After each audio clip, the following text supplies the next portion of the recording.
this is what happens when I debate with you and when I debate with Shaq. It's like my memory. 2 years ago, you were King Kawhi. I haven't heard you say Kawhi name in 10 months. Kawhi's injured.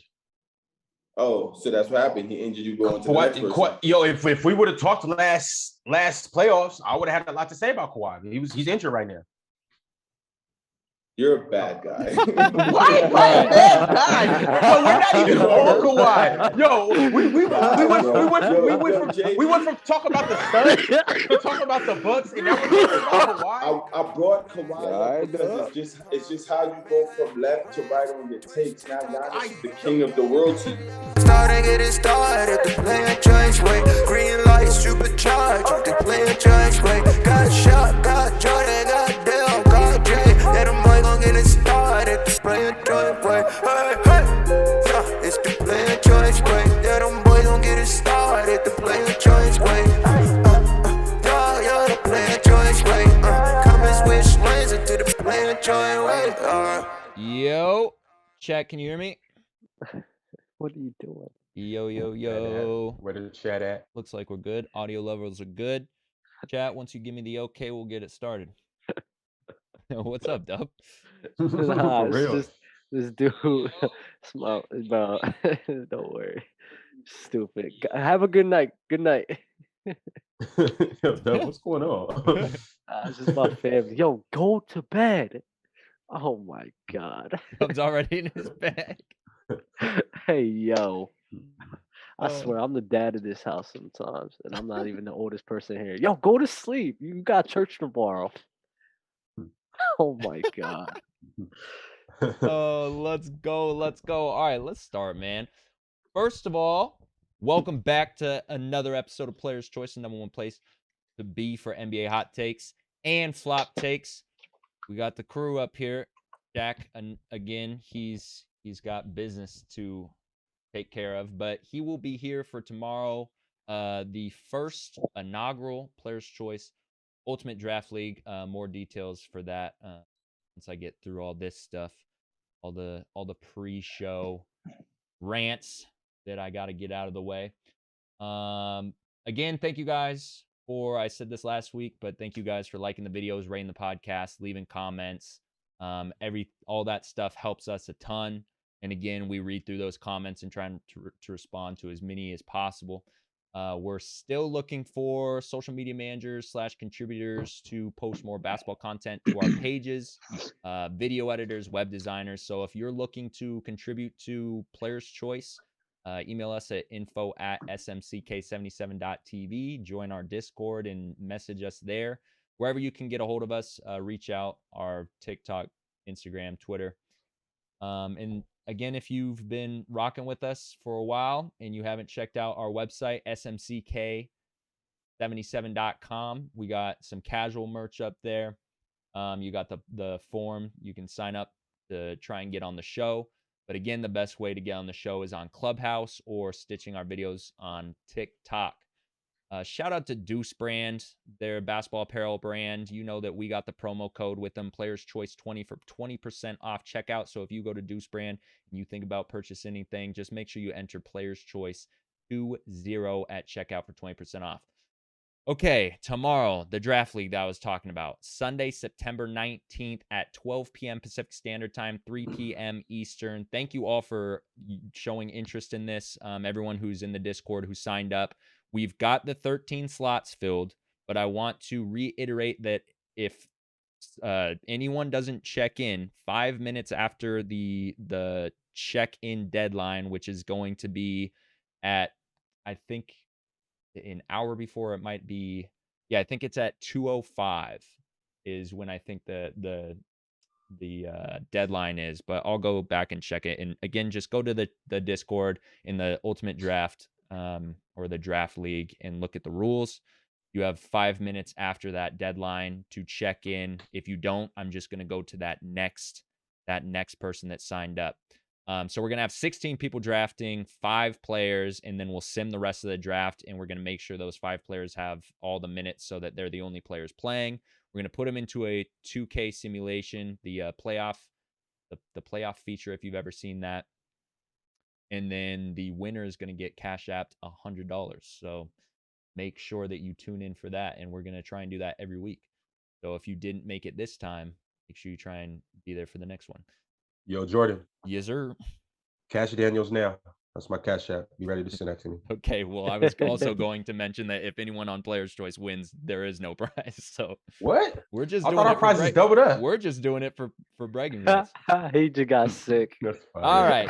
Now we got all the boring stuff out of the way. Let's welcome everybody. Ron, how you doing, brother? Oh, I'm doing great. Wild Take Gate. Wild Take Gate. Dub, what's good? Good, man. Everything's good. Blessed. Glad to be here, man. Yes, sir. Dell, you want to unmute your mic and say hello?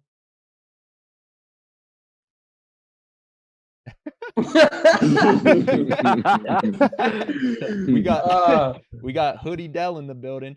And that's fire. Like I was saying before the show, if you ever tune in for the pre-show, we always try and go live 30 minutes before the show. And I was telling you that we had a special guest coming on today. If you've been in the Player's Choice clubhouses, you have seen this man. Well, I guess you haven't seen this man, but you heard this man. Welcome, King Money Fly. Thank you, brother, for joining us. What's happening? What's happening? Gang. Clubhouse King in the house. We're in here, man. Now he can't hide his face behind his phone in the clubhouse.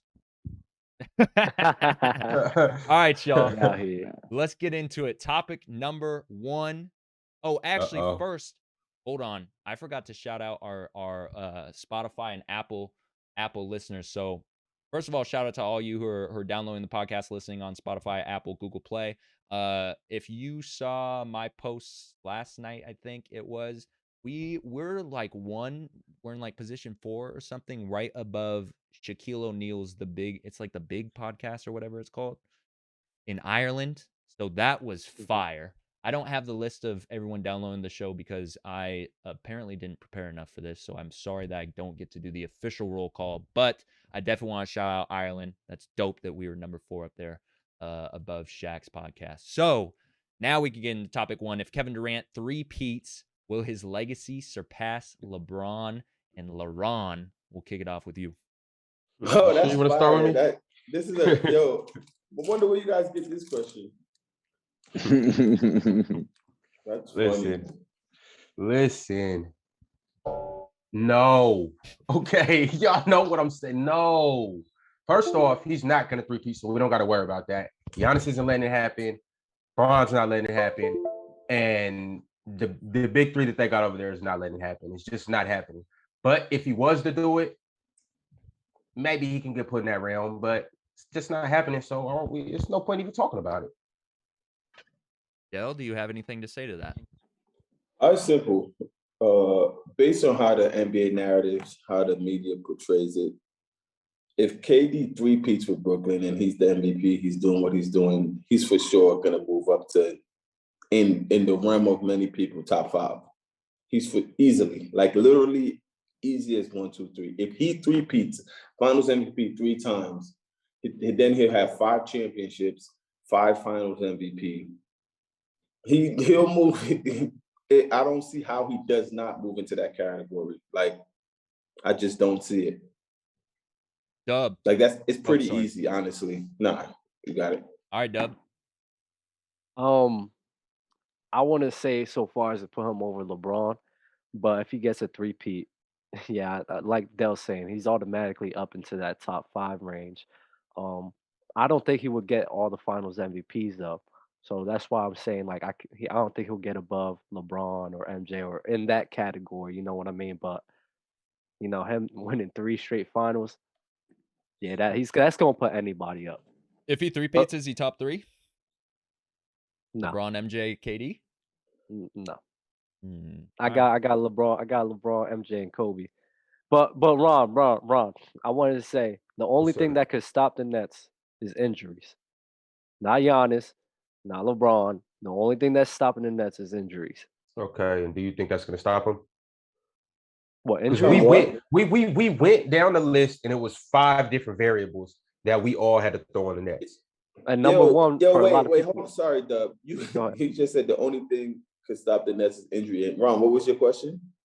No, I said we went down the list a couple shows ago. No, we had before 5 that, different variables. Did you say to him, you think what? You asked somebody something. What's the Yeah, he question did after say he something. said- What was that? Yeah, what was your question? I said they're not winning. It wasn't a question. know- It was a statement. No. you said- Oh, wait, yeah. It has nothing. And then another thing, JD, this is for you. I don't know if I brought it up before. That same episode Ron's talking about, he had said something, and then you guys all jumped on his side. But then I watched it over because I knew he said something wrong.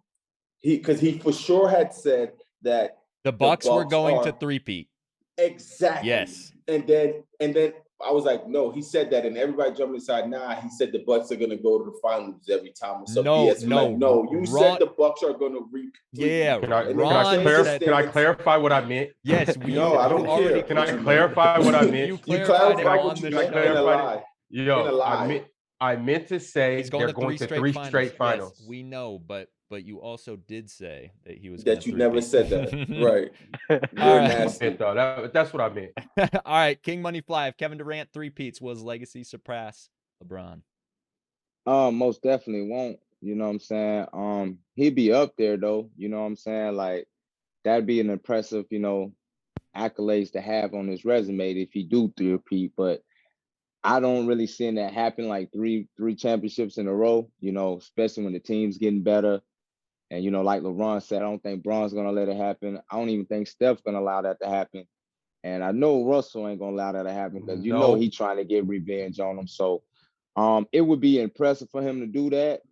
And if he did do that, he probably would be in the top 5, you know what I'm saying, before it all said and done, if he can do that, you know what I'm saying, if he can do that. But I don't believe he can win 3 more straight, not 3 in a row. He might can win maybe 2, probably not even 2 in a row. He might like do 2 in like 3 years or something like that, or maybe 2 in 4 years. But I don't see him doing it bam, bam, bam, you know what I'm saying? So that's how I feel about it. But he'll be definitely be in the top 5 if he do, get those. Dope. Before we go on to topic 2, I just really wanted to shout this out. I saw you, John. I'm gonna butcher your name, John Trifrudo. Trifrudo? Bro, I'm sorry. Says, hello from Brazil. Could you send a hug to my aunt? And is it Day or Dade Costa? So shout out to your aunt. Sending hugs to Brazil. I'm sorry that I probably butchered the names, but thank you for stopping by. Shout out to both of you. Topic 2. We're going to talk about the top 5, or I guess your guys's, in your opinion, top 5 point guards in the NBA currently. And I want to hear 1 through 5, who you think who you got. Double, start with you. I got Steph, Dame. That's 1 and 2. Right after that, it's tough. But right after that, I'll go with I'll give it to Kyrie, then CP3, and then I'll give it to Russell Westbrook at 5. Better. What's yours, Ron? What's yours, Ron? Russell, I like Russell. You know I like Russell. Hey, after my Clubhouse performance the other day, you better show some respect to the boy. But guess what? Even if you don't, I'm gonna show all type of love to Rush. Y'all know how I feel. Mr. Triple himself, he's number 1. Okay. Ooh. Anybody that got a problem with it, come see me in the Clubhouse. The gatekeeper will correct you. Okay. Russell Westbrook is the best point guard in the NBA. He led the league in assists last year. He led all point guards in rebounds. And it's just Russell Westbrook. Now, number 2, obviously, we're gonna get this out the way. We're gonna go with Steph. Steph Curry. He is Steph Curry, the only unanimous MVP ever. Number 3, Dame time. Number 4, sorry, Jordan, it's Trey. And number 5, you just cut out. And it's a good thing you cut out. Number 4 is Trae Young. Number 5, Luka Doncic. Okay. Oh, Dub, we're I was gonna say, Dub, did you? I don't think you had Luka in there. I'm sorry, like in my mind, the way my brain works too, I just look at Luka like a 2 and a 3. I don't know why. I mean, Luka's definitely up there for me. He's probably he's number 3. So then Russell Westbrook would get kicked. It will be if I'll say it again just in case you want to post this. I'll say it again. Steph, Dame, Luka, Kyrie, CP3. Fire. All right, King Money Fly. Mm. All right. So number 1, I got Steph. Number 2, I got Dame time. Number 3, I got my main man Westbrook. And then number 4, I got CP3. And number 5, I gotta represent the hometown. I got Trae Young at number 5, man. Let's get it. Wait, say that one more time, King. I got Steph number 1, Dame Yep. number 2. I got Russ number 3. I got CP3 number 4, and I gotta represent hometown. I got Trae Young at number 5, man. He's gonna start the world next year, man. Dell. I got Steph, James Harden, Damian Lillard, Kyrie Irving, and Luka Doncic. No. You can't do that though. You're not gonna tell me what I could do. No, because James and Kyrie's kind of if you're gonna, I don't care. No, this but is if my you go list. make, This is my list, and I just. But wait, if wait. If you go put James as a PG, then you gotta put Kyrie as a shooting guard. No, I could put Kyrie as a point guard also. If Steph and Kyrie or Steph and James or Steph and Dame is on the same team, I'm picking both of them as point guards. I mean, Kyrie said himself that he was a shooting guard, and then I don't care what he says. Yeah, go ahead. What's the rest of the list? And Luka at 5, but I might put Luka at 4 and Kyrie at 5. But they're flip-flop, them two. But the top 3 is for sure Steph, James, and Dame. Top 3, followed by them 2. All right. Well, Luka was on the majority of those, so I can't be too upset. Let's see. I didn't even think about this. All right. So I'd probably go Steph. Man, if he is point guard, then I think I'm going James. Dame. Luka.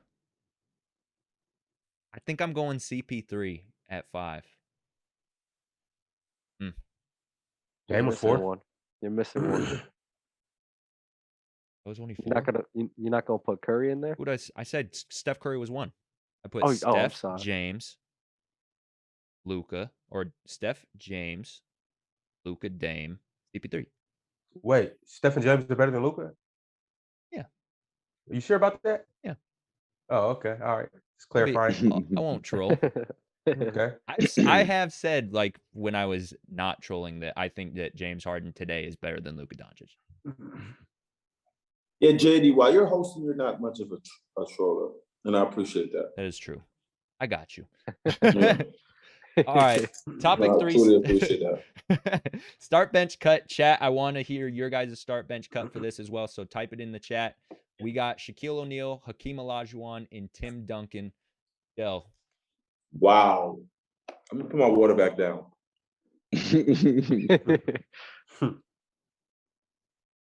Wow. Damn. Jay, were you listening in the clubhouse? I'm starting. I was in there for like 10 seconds. Go ahead, Dell. I'm starting Shaq. Oh my God. Both of these two, Hakeem and Tim Duncan, took a championship for my Knicks.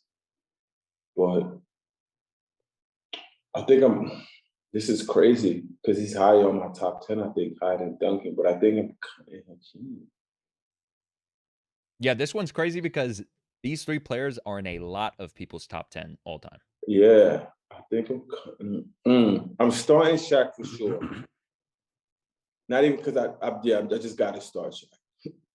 Can't see Shaq in that prime beast mode coming off the bench. It just wouldn't happen. Starting Shaq. I'm a bench Duncan. I'm a bench Duncan, and then I'm a cut Hakeem. I like that. Damn, that's tough. That's what I would do. That's what I would do. I like that. All right, King Money.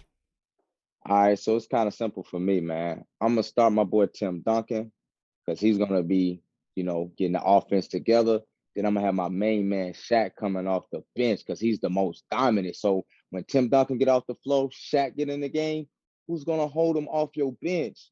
Nobody. So he's just going to dominate the paint, and he's going to do what he do best, get buckets. And I'm cutting Hakeem. Ron.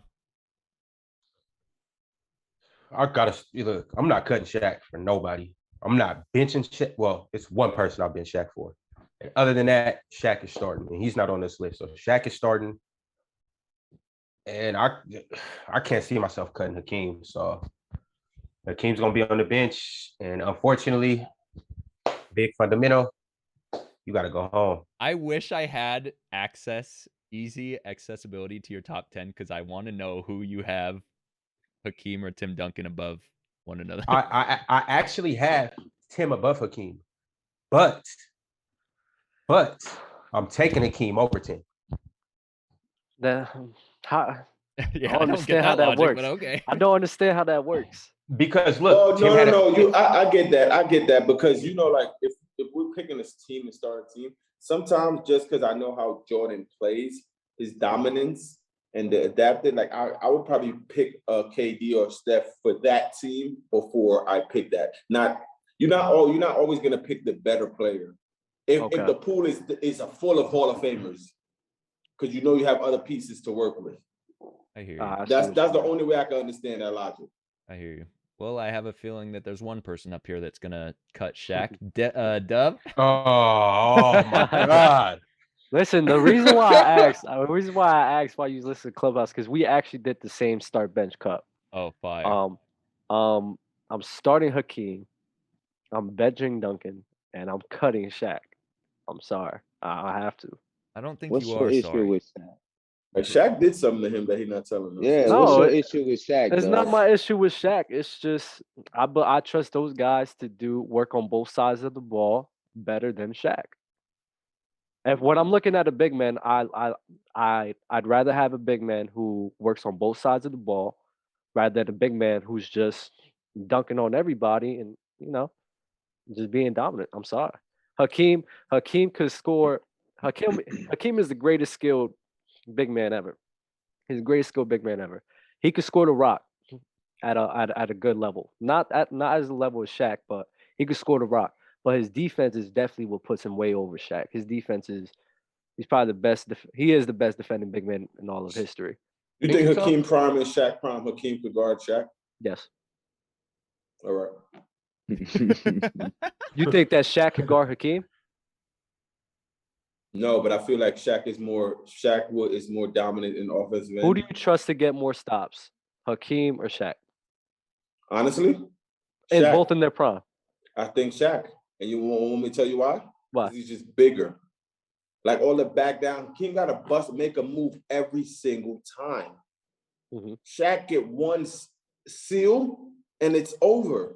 It's a wrap. Well, I guess we'll never get to see that.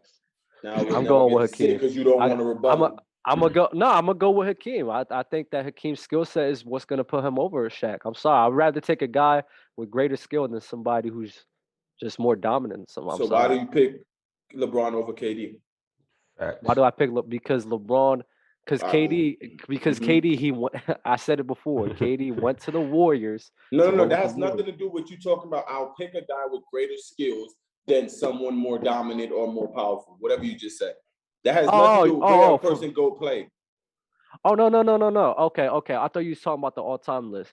No, I'm talking about your take. I'm just trying to understand that. You can't say Hakeem is better because he has a greater skill set. Everyone look at basketball and think that Kevin Durant on the basketball skill set. It's not just his skill set though. His defense is what puts him over Shaq. His defense is the greatest defense any big man has had. So he has the skills. He has a good offensive skill set. You think Hakeem Olajuwon is the best defensive center ever? Yes. That's funny. The greatest defense you ever had is how much time he won defensive player of the year? Just once? Once or twice. Okay. I think he won it once the same year he won MVP. I think he did that. He could have won it twice, but how about Ben Wallace? That's the only person I've seen. And Shaq tamed Shaq. He tamed Shaq. And it's crazy because he's 6'9". Tim Duncan also tamed Shaq. I don't know about that one. Yo, yes, I don't know about that one. Wait, Del, who's your best defensive center of all time? I have to sit here and think, but he said it so easily. I just have to. It's not easily to me. It's not easily Hakeem. As a big man, honestly, who I think plays hell of a defense as a big man? Anthony Davis. And I think the credit he doesn't get is insane. Because I think he guards better than Hakeem would guard a guard. I seen like in that MVP, that bubble run that they won the chip. He was switching out. He was like, I seen like, but I don't know Hakeem back then. I know he played some defense, but I don't know. I gotta really research. Hakeem was a monster. Hakeem was, especially at that time. Like, understand at that time, you know, big men wasn't trying to guard guards. They was strictly, like you stay. But on I don't think man. Hakeem was switching out on guards. To be honest, He wasn't switching out. In the center era, most centers honestly played defense. Patrick Ewing played defense. David Robinson played defense. Hakeem played defense. Like, even the Pacers boy Rick Smith played a little. Yeah, yo, it was a jungle down there in the 90s, in the 80s too. But we can all agree that we can all agree that Hakeem was the best one out of all of those guys. Hakeem wasn't consistently guarding guards. I'm not saying that, but there was times where it was like, all right, when he guarded a guard, you know, he held his own. I think at that time, you can have clips for that from everyone, but that's a good conversation. I really want to research now. I'll do that tomorrow. Yeah, do that tomorrow. All right. King Money, do you have anything to add to this?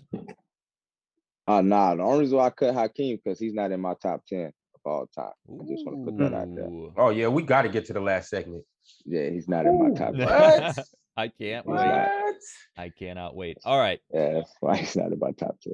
All right. Topic 4, we're going to talk about ESPN NBA Experts. I don't know who you can call real NBA experts. It's just really a title that they just hand out to people. But they gave out some predictions for this year for some awards, MVP, Rookie of the Year, and Defensive Player of the Year. So we'll go one by one. We'll start with MVP. With the most votes, Kevin Durant. Second is Giannis. Third is your boy, Luka Doncic. King My Fly, thoughts about these predictions? Accurate? Do you have the same 3 MVPs going into next year, or is your list looking different?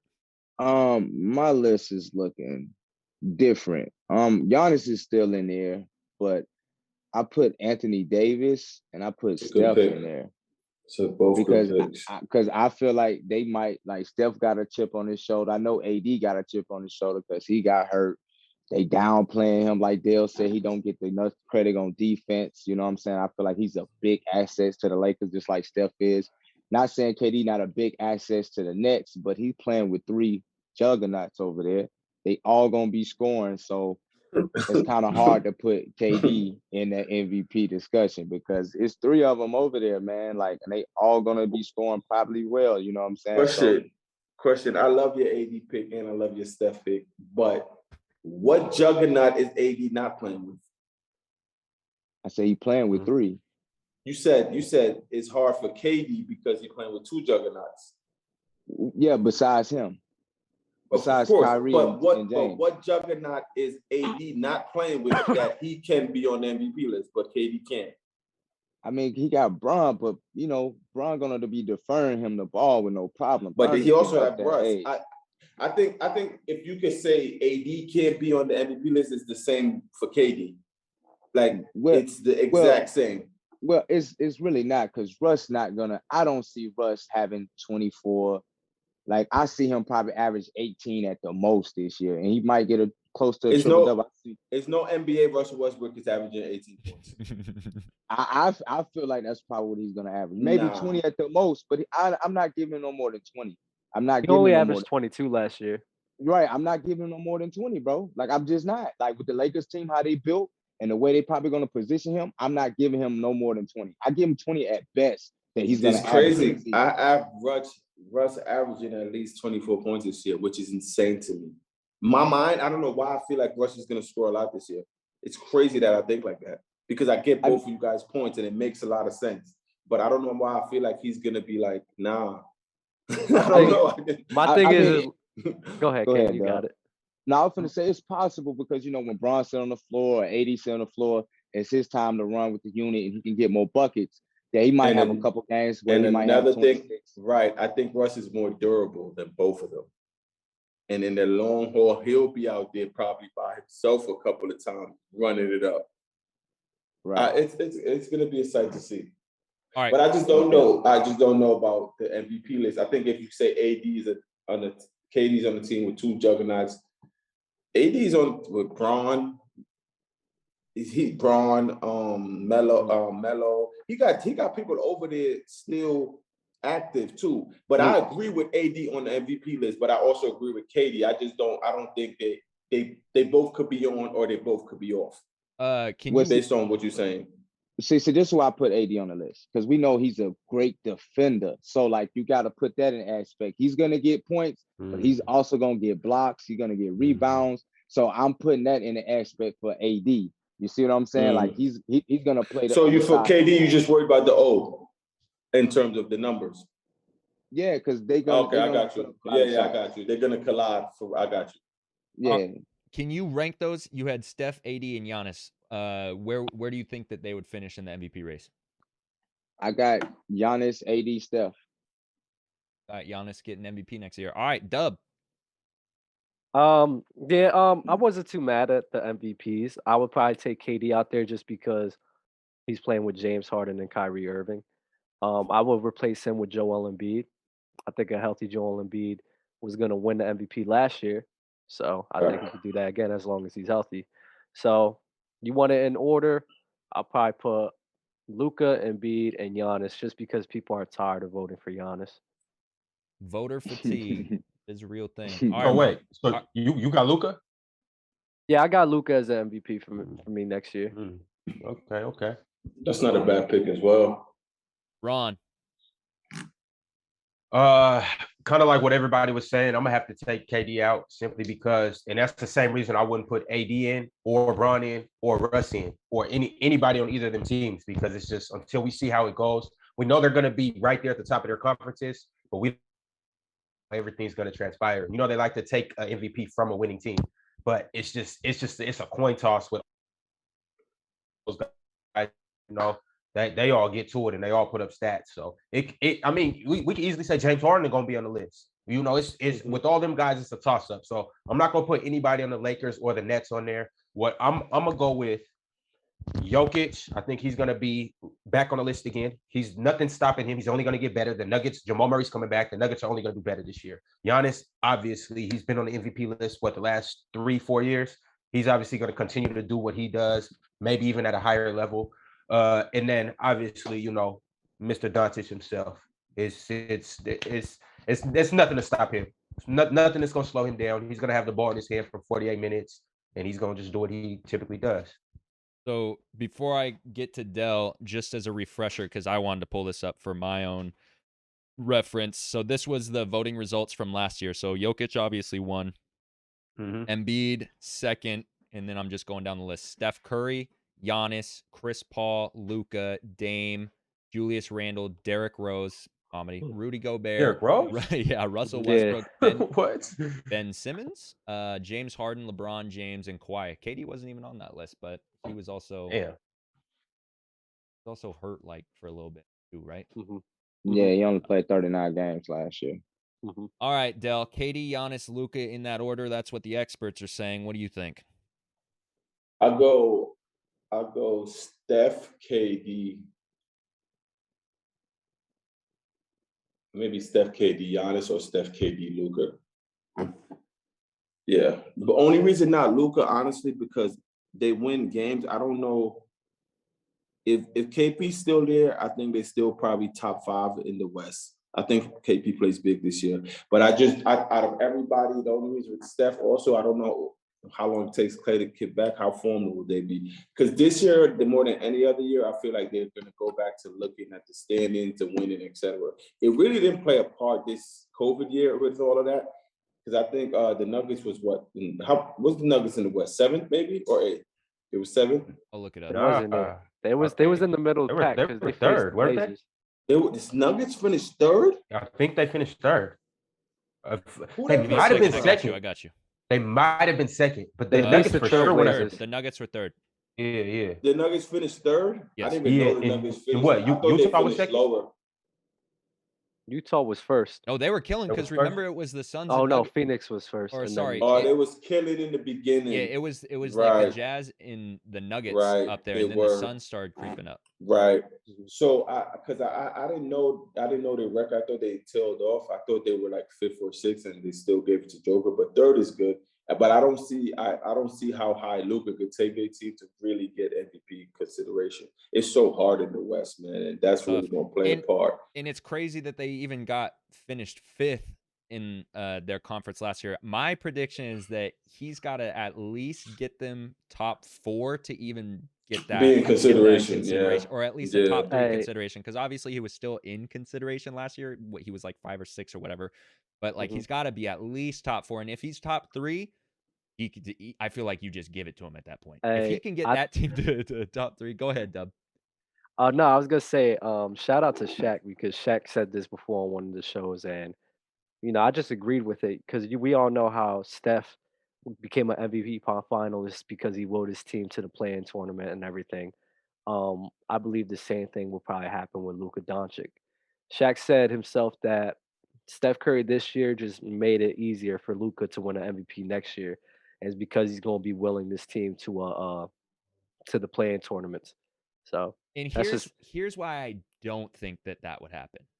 Because if their team, so Steph is getting that because he was playing essentially on his own, right? If the Mavericks stay healthy and they have to try to get into the play-in, Luka Doncic won't even get on the top 10 MVP voting. If he Steph is loved, man. If he and he was also killing the last month going into playoffs. So that's why that just started, because he wasn't even in consideration until then. And then he started averaging like 36 or something like in that span. It was like it was the absurd. whole month of March, right? Where he started going Something crazy. like that. He started going crazy. So so to that point, I don't think that could even be a thing for them unless everyone goes down and he's able to do that, and it's a similar situation like Steph was in. Then potentially, but he doesn't get it if some if they're healthy. someone that's top 3 is also killing. They're gonna give it to one of those top seeded teams. All right. Yo, JD. Yes, sir. Before you go to the next subject, MVP is that's always one of the harder predictions for me, at least. But I just want to know, is it me, or is this year kind of one of the more crapshoots in choosing an MVP? Like, is it? Do you guys think it's hard to call out who's going to actually be MVP this year? Well, two things. So first of all, and we talked about this a show or two ago, this year is going to be dope. Like we're gearing up for an amazing season of basketball.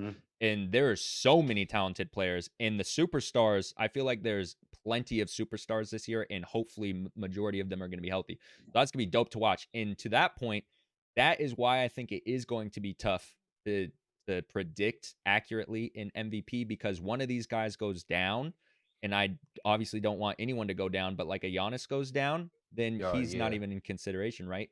And who knows, somebody that's not even on this list could shoot.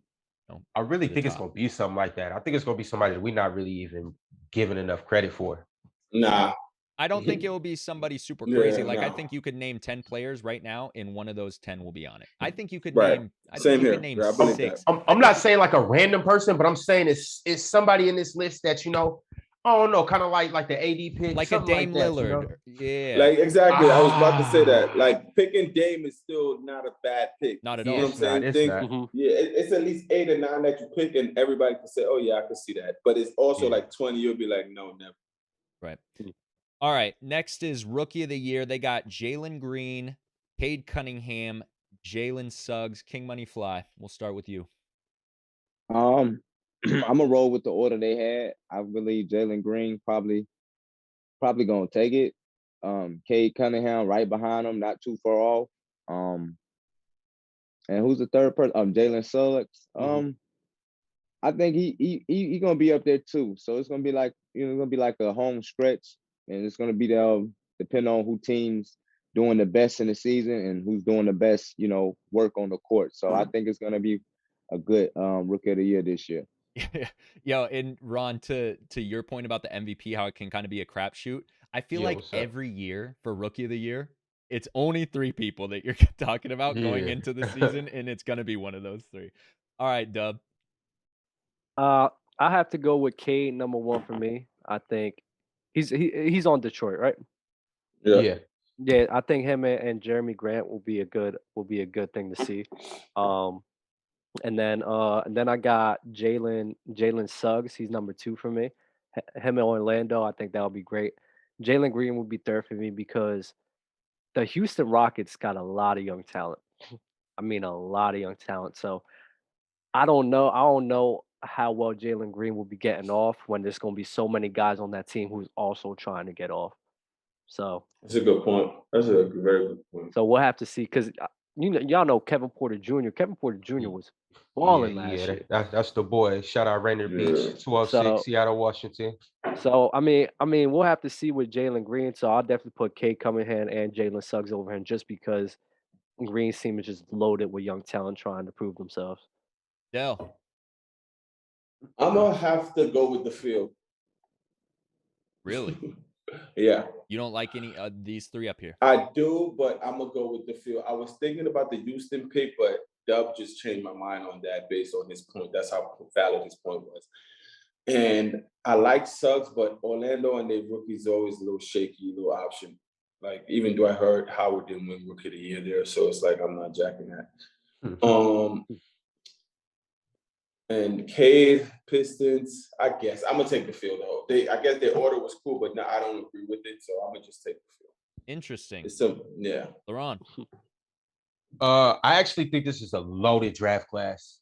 I've been watching a lot of these guys since high school, checked them out in college, obviously with the G League Ignite, some of them. I want to shout out Jonathan Kuminga because I think if he didn't play for the Warriors, I think he would for sure be on this list for me. But playing with the Warriors, he's going to be on that bench and he's going to, have one of those rookie roles where he's learning. I got a lot of love for Jalen Suggs. He really got down at the college level. But I'm going to put Scottie Barnes in that conversation. And I'm going to put him in number Florida 3. State? Yeah. Okay. I'm going to put Scottie Barnes in there. I just think up in Toronto, I think he's going to wreak havoc when he gets with OG and when he gets with Pascal. I think that's going to be tough. And in a couple years, they're going to be kind of scary, especially just on the versatility and defensive end. But I don't think it's even close. I really don't. Jalen Green. Okay, I don't think it's even close. If you watch basketball and can see talent, he's just oozing with potential. I got Jalen. All right, Ron, I'm coming back to you for Defensive Player of the Year. They got Rudy Gobert, AD, and Giannis. You know what? I think this is going to be the first year that AD finally does it. It's been a couple years he's deserved it, but now this year I got him really anchoring that defense. I read something the other day where it said he's going to play a lot more 5 this year, so they're going to count on him to really anchor the defense a lot more.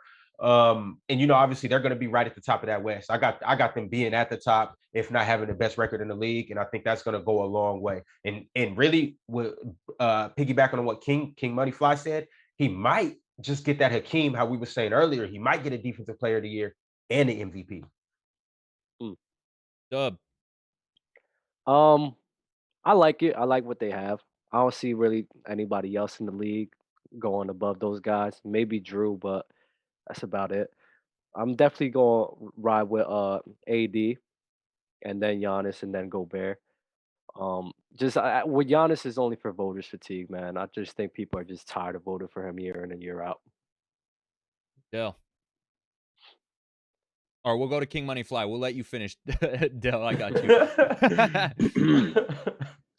All right, so my list, I got AD number 1. I got Giannis number 2. And then the surprise for number 3, I'm going to go with Ben Simmons. I think he's probably going to have depending on where he lands, I think he's probably going to play some good defense. And I can see him being up there in the Defensive Player of the Year award because he's an excellent defender, you know what I'm saying, especially on the wing and stuff like that. So I'm gonna put him in number 3, man. I feel like he's heading up to that tier for the defensive, man. I'm gonna give him some love on this one. I think he's already in that tier. That's not bad. That's not bad. All right, Dale. I'm gonna go AD, Drew Holiday, Mm. and I want to pick AD again because I feel like it's just his year. But I'm going to go AD, Drew. I'm not picking Giannis. I don't jack Giannis on the defensive end at all. Damn.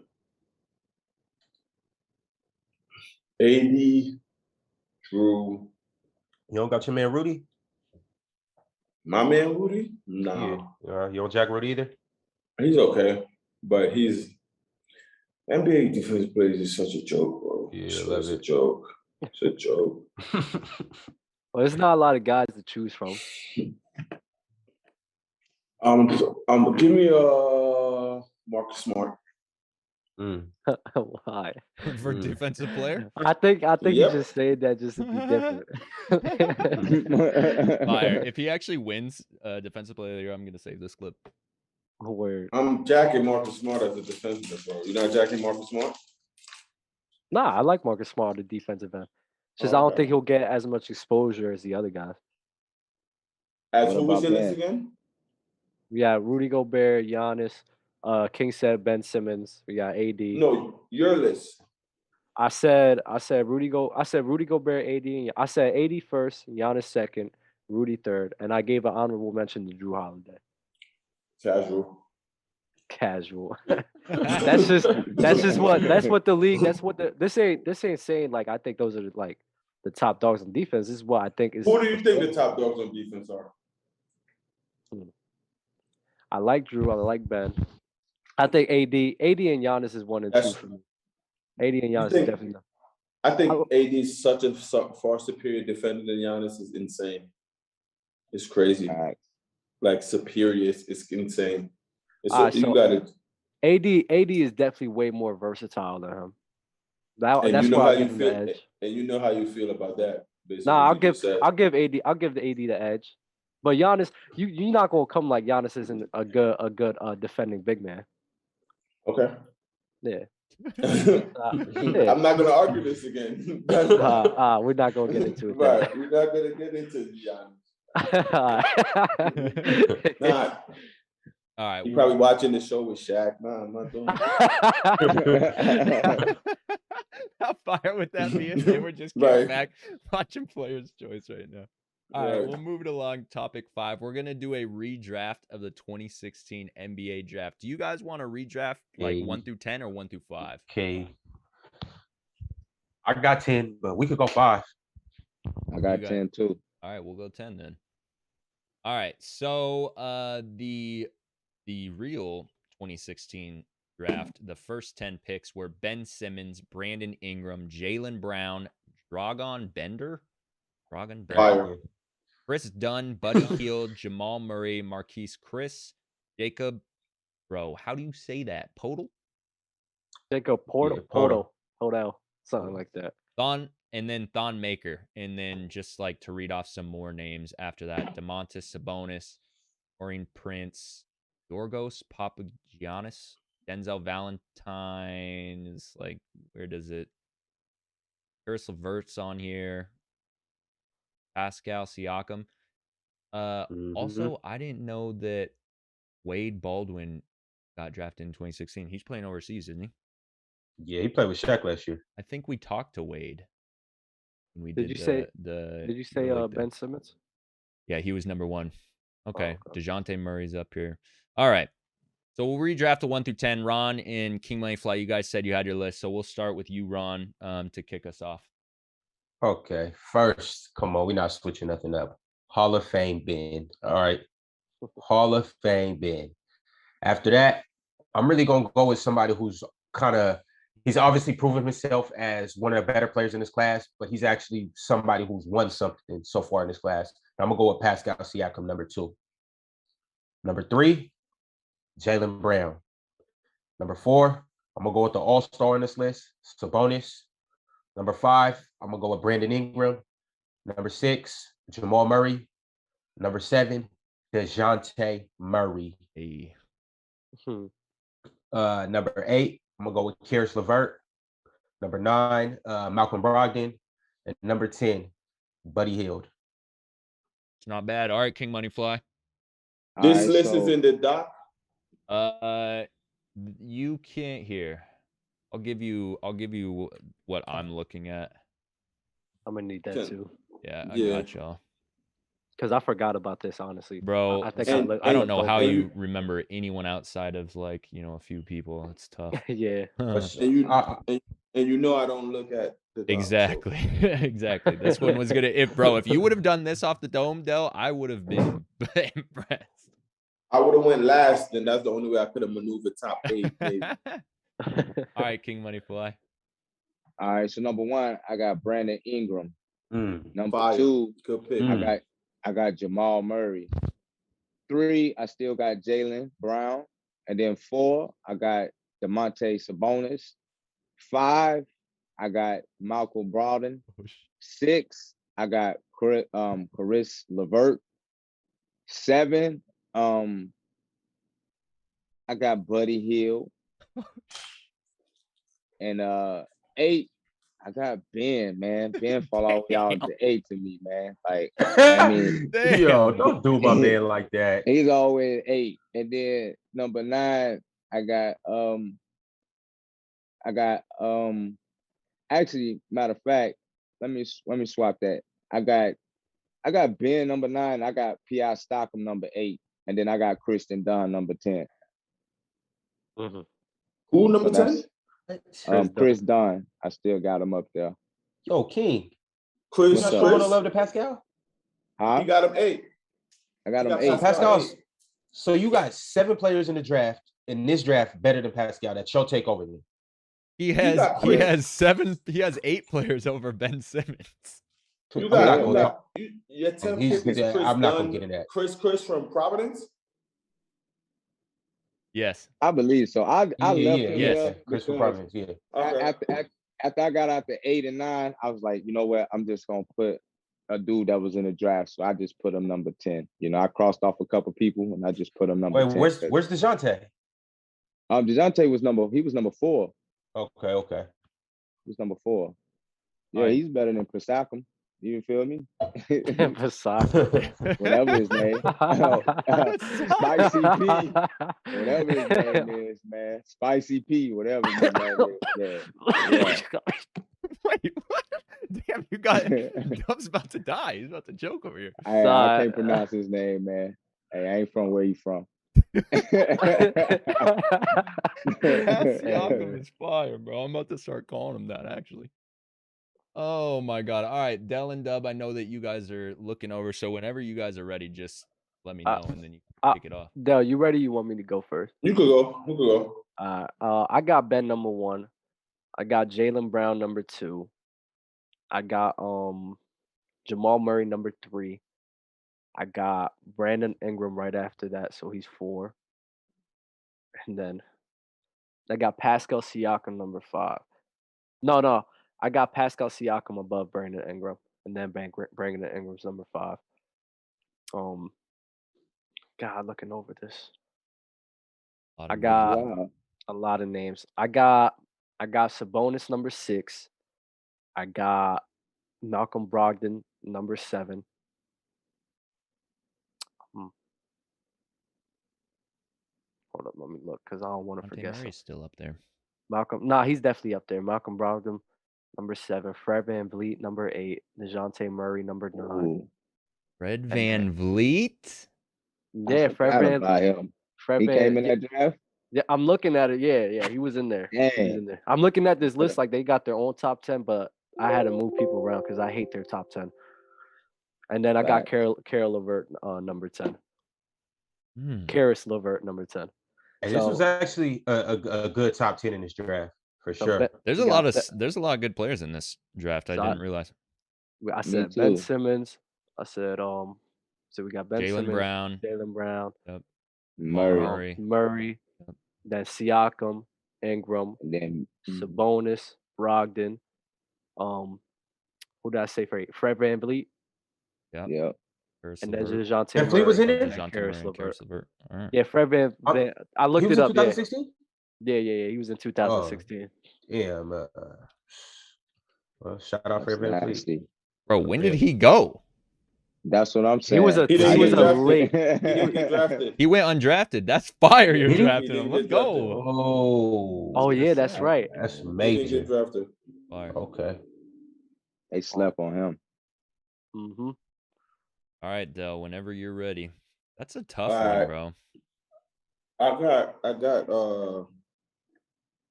I think I'm taking Jaylen Brown first. I love that I'm pick. mad about that. Yeah. I got Jaylen Brown first. I'm going Brandon Ingram second. I'm going Sabonis third. I'm going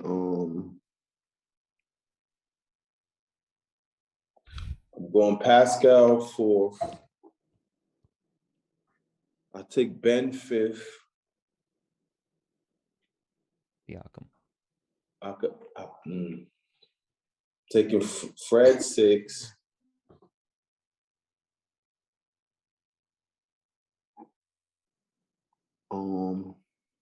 Seven.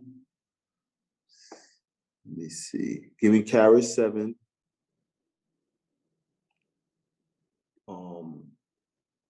DeJounte eighth. Brogdon ninth. And give me what's the name? Jamal Murray 10th. Ooh. And Oh my God, you put him all the way Oh. down yo, there. what about Paul Ooh. Zipser? What about Peter Corneli? Wait, Yeah, you know who do you think? Like, I actually love DeJounte Murray. I like DeJounte Murray. DeJounte Murray better than I like Jamal Murray, to be honest. I do too. This is Without just- a doubt. I'm just sitting here thinking I do. Fred VanVleet. I like him. I like Fred better than Jamal Murray as well, too. Oh man. Dang. Wow. I thought y'all was gonna Yeah. crucify me for putting Jamal Murray Dang. so far down on my list. I thought y'all was gonna lose I it. think Fred is so tough. Bro, you Like, put Murray at like 3 or 4. What do you mean, Ron? I'll put him at 4. I thought y'all was gonna lose it that I even had It's him not- that far up. Why? Nah, that's not Or bad. that far back. Yeah, Not what do you because you know recency bias. I thought everybody was gonna be like, oh, Jamal did this in that playoff series and he did this. His recency bias is high. That's why they would agree with you. But bro, like, you got Fred VanVleet over Jamal Murray. Like, that's Yeah, that's wild. wild. That's Why wild. is that? Why is And that King, wild to you though? And King, They basically do the same thing. okay, What's but up, Jamal does it at a way higher level than Fred. He did it in the finals. Oh my God. You What don't higher act- level are you talking about? No, I mean scoring at a higher level. That's what I'm saying. I'm not saying that higher level as in champions. Before he got hurt, how much he averaged this year? I don't know his averages or nothing. I don't know his average. What I watched. I don't know his Jamal Murray? averages You like think- that. I think he averaged it's way 21. higher than Fred? You think it's way higher than Fred? I don't. I think I it's got probably you one or guys. two. I think it's I probably think the he averaged same. like 21. I think it's the same. You really think it's the same? I Yeah, bet I I do. bet Murray is It- way over. 20. I would definitely. So He- would you rather have Fred VanVleet paired up with Jokic or Jamal Murray paired up with Jokic? It's the same thing to me, honestly. I swear It's to the you. same thing. So you think It's that the same. Both you think that dominant Jamal Murray- scoring guards. Fred VanVleet when they was about to lose to Utah, you think that Fred VanVleet could put up those 50-point games the same way that Jamal Murray That's did? based on that's how you if you go like that, you think Jamal could have just played in that big moment in the finals. I can't just plug people in like that. You can't just do that. Yeah. That's not what we're doing. But I don't think it's as abnormal for you like, oh yeah, Jamal Murray is way better for. I don't see that. Especially Fred now getting the keys with Cal out there. Like, what did they average? Because I know for sure it wasn't way Yeah, high. I got you. What do you care about the most? Points, field goal No, percentage? he said he did it high level. He was just talking about points. You could just tell me points. I'm Oh, saying yeah. that Jamal scores at a Points higher and level. assists. Yeah, Points yeah. and So assists. 21.2 points, and then Fred was at 19.6. And then Assists. None of them really get dimes. None of them. Jamal Yeah. is like what, They 6 don't- maybe? they don't get maybe five. 5 or 6. Yeah, 4.8. Exactly. So 5, and then And Fred what was was Fred? 6.3. Okay, so let's keep this going then. If you want. What else do you want? Let's keep it. It's not. I know it's not. All right, as let's take a crazy look as at you field goal think. percentage. He I'm shot. just he man. shot- I'm not looking at these numbers, man. I'm just. I No, mean, if you want to call you it. brought up the if you numbers. want- I didn't want to bring up. I don't bring up No, numbers. I didn't if you even. know I that. didn't. No, I didn't even bring up numbers. I just You said said he does it as a higher level. he has a I higher don't- level. but- Yeah. What does that mean? I'm going off the playoffs. I mean, you could call recency bias all you want. I'm going off the playoffs. Okay, I'm going off the playoffs. Yeah. Right. Okay. I'm just saying. That was a good bubble run. It was an amazing bubble run. But I'm just saying. To me, I would rather rely on Jamal Murray's scoring ability way more than Fred VanVleet's. And okay, it's not okay, and that's not a bad thing. You can go with that, but I don't see it as that. Like you, but for you to say, "Hey, you taking Fred over Jamal," like it was like to me, it's not. I think basically they're the same player. All right, I got two questions from the chat here. DeFloyd asks, "Is Siakam better than Sabonis?" I don't think Siakam is better than. I don't even. I think I might have picked Sabonis higher than Siakam. If I'm being just honest, I don't remember my list anymore. I just did it off the fly, but I think I picked Sabonis higher. Who do you guys like better, Siakam or Sabonis? I feel like I like Sabonis better, so I don't want to say that, and then I picked him low in my draft, but it happens. Did you write it down? Nah, I didn't write it down. Okay. Hey, King. What's up, man? Why? You're lucky I was researching. I was researching everything because you put Ben Simmons all the way at 8. 9. And you put him all the way at 9. And I wanted to address it, but I was like, yo, I gotta figure all these people out first. Bro, why is he all the way down there? You know why? Because they ain't figure out what position they're gonna play him. So I feel like if he still would have been drafted high, he would still have the same issues that he's having right now. Like nobody know what position he's playing. You know what I'm saying? They just now put him as a power forward, but he coming in as a point guard and he can't shoot. So that's why I knocked him, back. Because of those reasons alone, because we don't know what position he's gonna play. Okay. He can't shoot. This is what happened. This is why I say that Ben Simmons and Joel Embiid will never work. Ben Simmons came in, he was gonna run the 4 or the 3. He was gonna be a forward. They moved him to the point guard because of Joel Embiid. So they already knew what position that he was gonna go into when they drafted him. Wait, what you just said? Can you explain that? Rewind a little bit. You said when Ben Simmons they did what? He moved to the point guard position. I think because of Joel Ben Simmons with the intent of him being a point guard. Yes, but any team they was going to run him like a point forward. If I drafted him, I was going to run him as a point forward. But they weren't able to do that because of Joel Embiid. Like that just wasn't going to look okay. So they no. I think Sixers drafted him saying you're going to be a point guard. I think so too. I swear they tried to test him out as a 4. I swear they did. First of all, he didn't play his first year. He sat out the whole year. But 2017. They said he's a point guard. It was nothing to do with Joe or nothing. They said, no, you're gonna play the 1. That's what you're gonna do. Hey, Jordan, do me a favor. Hey, one second. Jordan, do me a favor. Look what team that number 9 was on the draft for me. Yo, King. Jordan, it's no point you looking at up. He's not. What you mean that? What you mean the number 9? He's falling to number 9 ever. Like the team. Yeah, I got you. That wouldn't happen. All right, so I don't get the happen question. a million times. In the 2016 draft, you're asking who went 9? Yeah. Jacob Poodle. No, the team. No, the team. The team. That's the Spurs. Yeah, Toronto. Raptors, right? Toronto. Raptors? Yeah. He's on the Spurs now, though, isn't he? Yep. But yo, King, my thing is, all right, so I know you said he fell to 9, but you got to understand you're drafting him. If you got the pick, where are you taking him? Because it's not like, oh, he's going to play this position, he's going to play this way. No, he's going to play the way you want him to play. You're drafting him. Where does he really go? Like, can we stop this? It's no way. Come on, my dog. Come on. Did he have some bonus? Why he can't fall in 9 though? I had some bonus. I had some bonus that like he was up there. I think he was like number 4. I originally had Ben 4, but then I had to put some bonus up there because I'm looking at the body of work. And like I said again, we don't know what position Ben was gonna play, man. So even though he is playing for my team, it all depends on who I got on my roster. Like what I'm gonna do with him. You see what I'm saying? Like what can I do with him on the offense? Yes, he's a great defender, but on offense, what can I really do? Ben is not that bad on offense. If you guys go back and look at him, at his career, Ben has had amazing moments on the offensive end. He just has one little flaw that you guys just can't seem to get over. And I'm not even gonna go down this road. I'm just saying, I'm gonna stick on with what you're saying. So if you see Ben this year as your defensive player of the year, Are you going to take a defensive player of the year that can distribute the ball, can control the ball, and plays, also can run the floor and everything? You're going to take him number 9?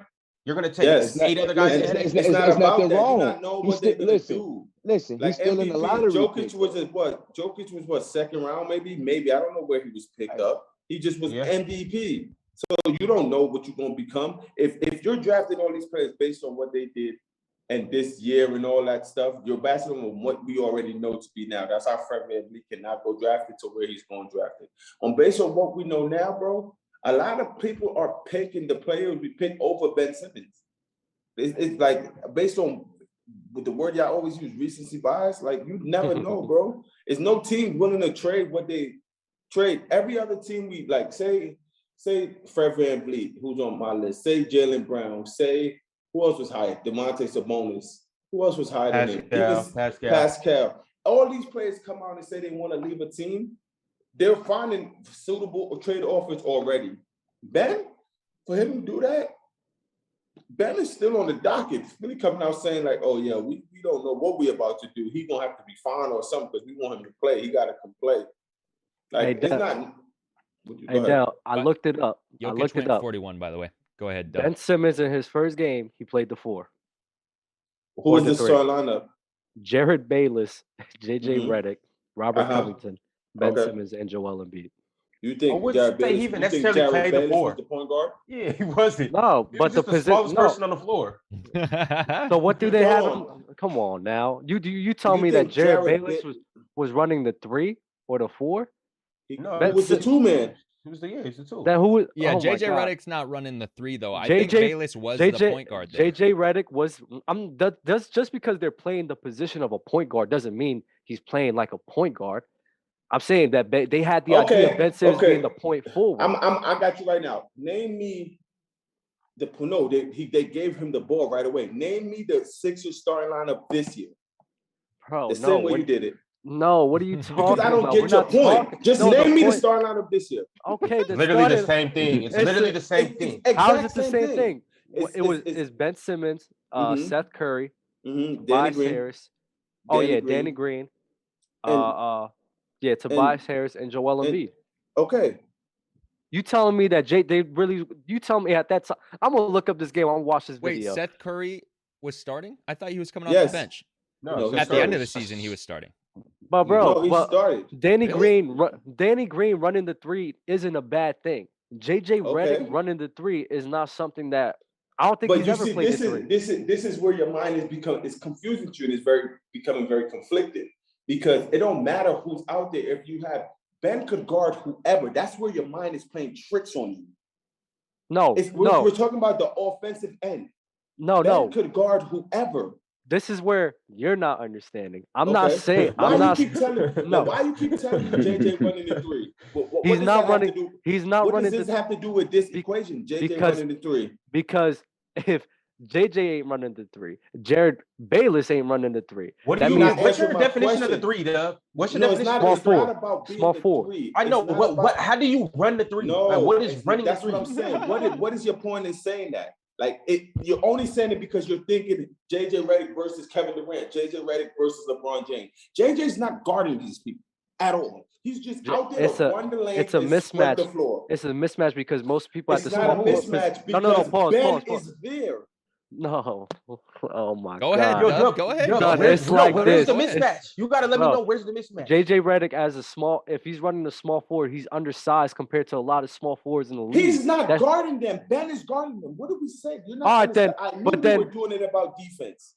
That's my you know what? I'm gonna look up this game. I'm gonna look up this tape. No, so I try can to make me understand. You may be right, you may be wrong, but bro, because Jared Bayless was running the point guard position. JJ Redick was running the shoot guard position because they're the smallest people on the court. Most of the time, the smallest people on the court is running that. The only time we didn't see that is with this year with Ben Simmons and Seth Curry and Danny Green. That was the same. It's the same example, Doug. Bro, it's the same formula they've been running. Because the argument was the argument was that they didn't know what position to put Ben Simmons when they came into the league. And I'm saying that he was going to be. I'm saying that he was going to be a point forward. That's what I'm saying. That's the idea because I'm guarantee you when I look at this game and actually watch a game, he was running the 4 or the 3. So they had him. He gave him keys like, yo, you're gonna be the main distributor of the team. Don't get me wrong, but he's running a 3 or the 4 position. He wasn't running the 1. What does that mean? So what is Ben doing in these games? You think Ben is out? This is what Ben doing in. He's distributing. Yes. He's not jumping for the ball. The ball is jumping and it's being tapped to him. If it's jumped to Jared Bayless looking for Ben and giving him the ball. That's the point guard. Bro, we're looking at the position at which you're listed. So was Scottie Pippen the point guard? No, was Scottie Pippen the point guard? No. What you're doing is you're basing it on height. And you're wrong there. And you're wrong because you just said the smallest. Luka Doncic hasn't been a 4 or a 3 man yet. He's been playing the point guard since he got in the NBA. I'm not even basing it off of height. I'm basing it off of what the team. Yes. I said yes. I said yes. Let me rebuttal that. Let me retract that. I'm basing this off of what the team is playing him as. And I'm pretty sure that when I watch this game again, they listed him as the 4 or the 3. And what is Ben going to be doing in this? He's gonna be the point forward. He's gonna be the point forward. I don't want to understand. Is Scottie Pippen a point guard to you? He can be, yes, but did he play the point guard in the triangle? No. Is LeBron a point guard to you? Last 2 years, 128%. All right, the last 2 years for the majority of his career, was he a point guard to you? No. Okay, but was he the main ball handler of every single team he was on? I agree he was. It's different though. Ben Simmons is the point guard. But that's not what you're arguing though. We're talking about back then. We're not talking about now. We're talking about when he came in as. And that's what he came in as. 4 years ago. What do you I think he's been doing this. He came in 4. I'm not sure. Ben was drafted as a point guard, bro. 100%. Ben, you about to play a point. All right, I don't know if we're ever going to get to a conclusion of this, so we'll push it along. But also, Gideon Magic says, I saw Seth run up with the ball sometimes. I mean, I don't know. Jokic brings the ball up the floor sometimes. You know, all type of people bring the ball up the floor. Hey, let me put my 2 cents in real quick. What's up? Talk to us. Did they get Markelle Fultz before Ben Simmons or after Ben Simmons? I think it was after. It was for sure after. Markelle went in 2019. Okay. 19 or 18. It was 18, I think. No. In 20. No, I got it right here. Markelle Fultz actually played that game. I think they drafted him in 2017. Yeah, wow. Yo, Markelle Fultz, he went to UW. I watched him play in college. He went in 2018 with Jason Tatum. I think it was the year after, actually. But it was either the year after or 2 years after. Son, I got it right in my face. King Kobe says Markelle was 17. 17 and 18, also, right? Ron, I don't trust you with dates because you said that the Sonics, they left in like 2018 or 19 or not. No, sorry. You said like 2010 or 11. It was 2006-7. I watched KD play in 2009. But you never watched Russell Westbrook play in a Sonics. I didn't watch Russ. Right, which was what, 7, 8, whatever. It was 2010. The Sonics left for sure. No. Daddy, can we make a virtual bet? Can we just make a virtual bet? 100%. The last game I went to was in 2006. It was against the Dallas Mavericks. That was their last home game ever. I wore a Dirk jersey. I got Mark Cuban to sign my ticket. It was 2006, and then they were up out of there. It was for sure. They for sure played in 2000. When did KD get drafted? 2007, right? No, 2004, 2005. KD? Yes. Hell. No, when was it? It was 4, 5, or 6. I don't know. So LeBron got drafted in 2003. How many years did KD play for the Sonics? He played 1 or 2. Years. 1 or 2. He played 2. Okay, then he got drafted in 2005. No, he didn't. Kevin Durant was drafted in the 2007 draft, and he played 1 year with Seattle. When did Seattle leave? The 2009 season. Leave Seattle. No, they didn't. 2007-8. After the 2007-8 season. They left. That's 2009. 08-09, they were in a different city. Mm-hmm. They did 1 year in Seattle. All right, Ron, I'll give it to you. Got it. All right. You was wrong about Markelle, though. All right. That's fine. All right. I can't believe I got that wrong. All right. Where are we at? Okay, back to the ESPN experts because here we go. We got some more predictions going into next season. These predictions are Eastern Conference champions, Western Conference champions, and NBA Finals champions. So we'll kick it off with Eastern Conference, who they think are going to win the East, at least the top three. I don't know if this is top three or just who they think is going to win. So we got the Nets, the Bucks, the Miami Heat. Dub, since the Heat are up here, I want you to kick us off. Do you agree with this list, disagree? And if you would make any changes, what would they be? The only thing I disagree is that Miami's right behind the Nets. I got Miami above the Bucks easily. Man, okay. Ron, you look a little puzzled. Wild take, you there? Wild take, that's you? All right. Listen, I don't know why you guys just absolutely believe that history's not going to repeat itself. I don't like. Why are the Bucks not going to win it again? Why are they not going to be the best team in the East again? Why? Well, Miami got better, and Brooklyn, they should be healthy. So, remember, with Kyrie, they was down 2-0. Drew Holiday got better. Chris Middleton got better. Giannis got better. I want to say Budenholzer has been studying his X's and O's over the summer, so they are going to win again. Mark my words, they're going to 3 straight championships. Not winning 3 straight, going to 3 straight. All right, thank you for that clarification. Number 2, I got the Nets, obviously. That's undeniable. All right. Number 2, I got the Nets. Number 3. See, Dub, you're not really gonna like me. Okay. I think I know what you're gonna say. The Bulls. No, he's not. No, he's not. I think I know what he's gonna say. Because this is more so what I'm getting at though. History repeating itself. Who won the East last year? Regular season wise, it was Philly. Yeah. I believe whether they trade Ben or keep Ben, they are still going to be a top 3 team in the East. Because with Ben, they still have action. It's not. I'm not mad at that. Ron, do you think Ben even plays in Philly this year? No. I don't think so. Okay, then it's impossible. It's too well. I'm saying even if he does, I still got him. If they trade him and go get John Wall, which they should be trying to do, like yesterday, I got Philly. I think they're going to get something of equal value. They're going to get something good. And Joel Embiid's just a force like that. I got Philly being number 3. I thought you was going to say Atlanta. Dell, Shaq is in the chat, by the way. Hello, Shaq. He says, Dell, do you miss me?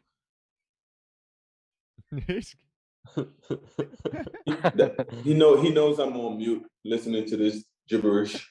All right, go ahead. What are your predictions for Eastern Conference? This is just not who's winning the East, like regular season. Who's going to win the East? Eastern Conference champions.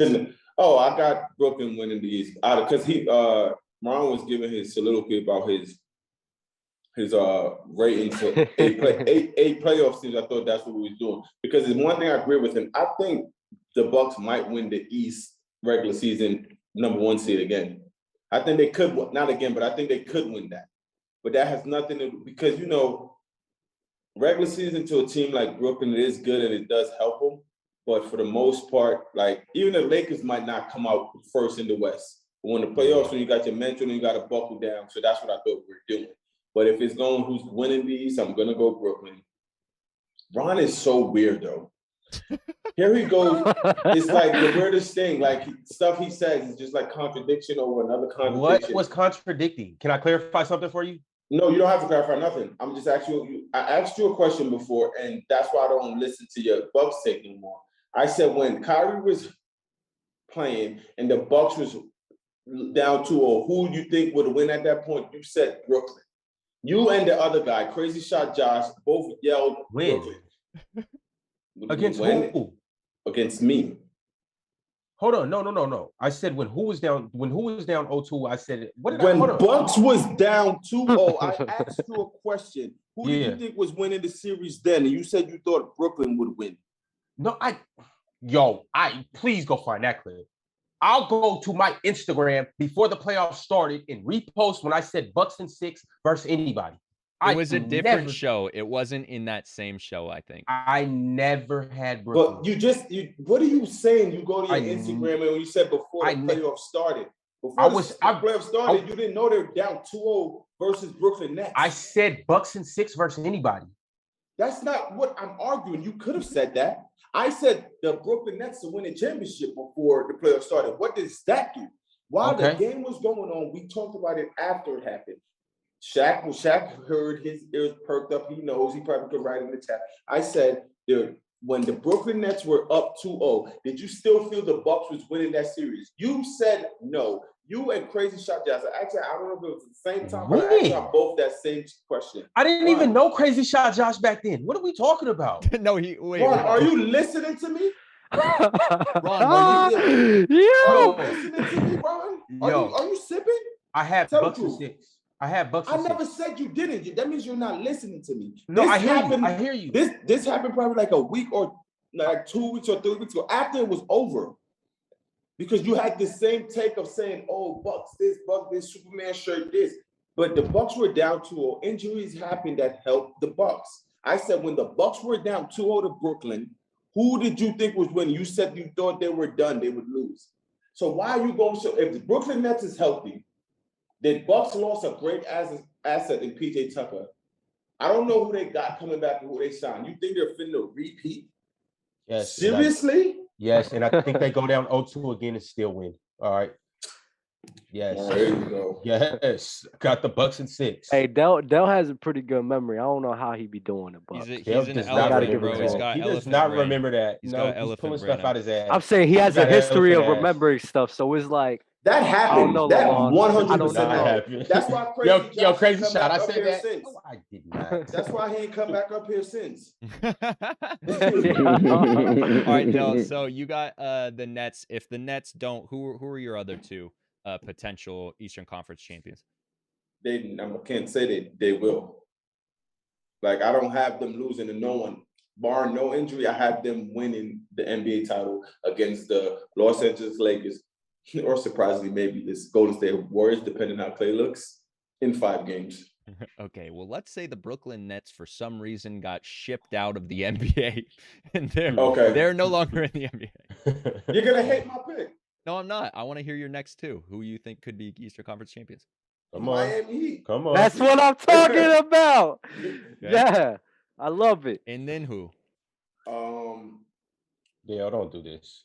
I'm not picking Milwaukee, bro. Oh my God. I don't jack that, bro. You see what happens when a team beats your team? You start hating them. That's not about it, bro. It's okay. When they lose in the first or second round, you'll understand what's going on. You'll really understand. Miami, not Philly.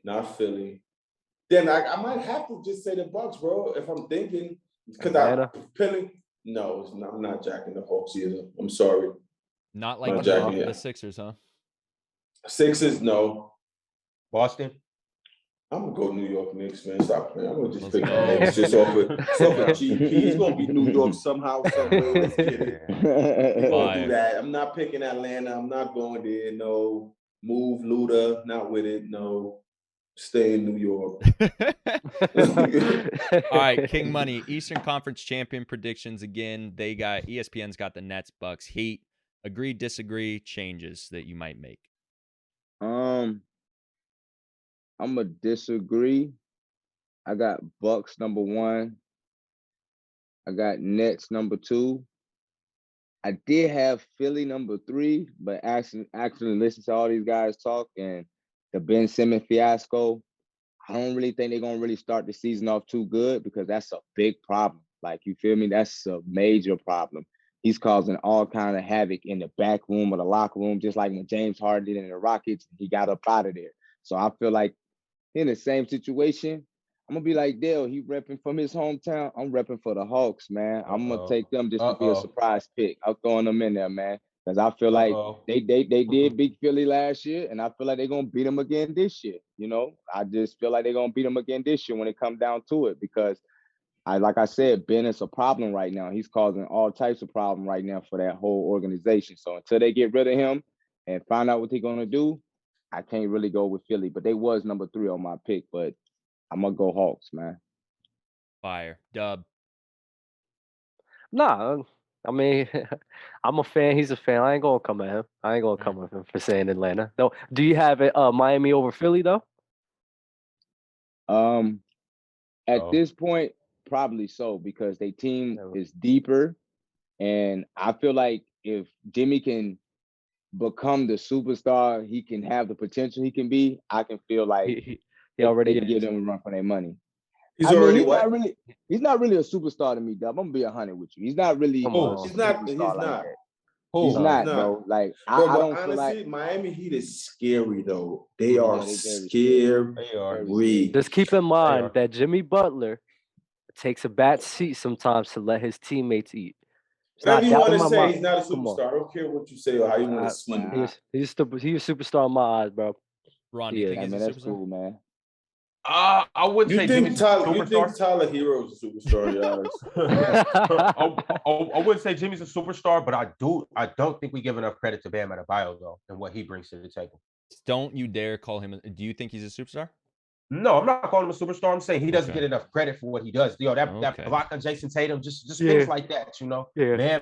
Bam really go crazy. Yeah, Bam's nice. I like Bam. I got fried for saying I would boot Embiid out of this whatever. It was like pick these players who you're kicking, and I picked Bam over Embiid, but I got flamed, and they're like, "Oh, you don't watch NBA." All right, Western Conference champion predictions. They got the Lakers, Jazz, and Suns. King Money Fly will come back to you.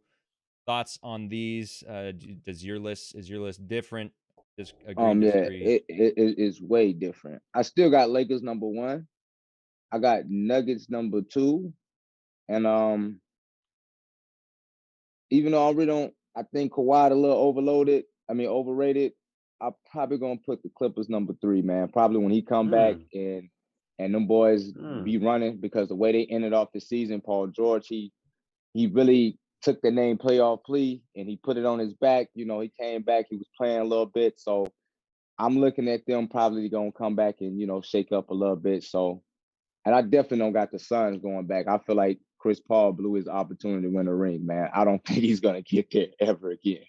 It is unfortunate, but I agree. Dub. Lakers. I'll have to agree with the Nuggets, and then the Golden State Warriors number 3.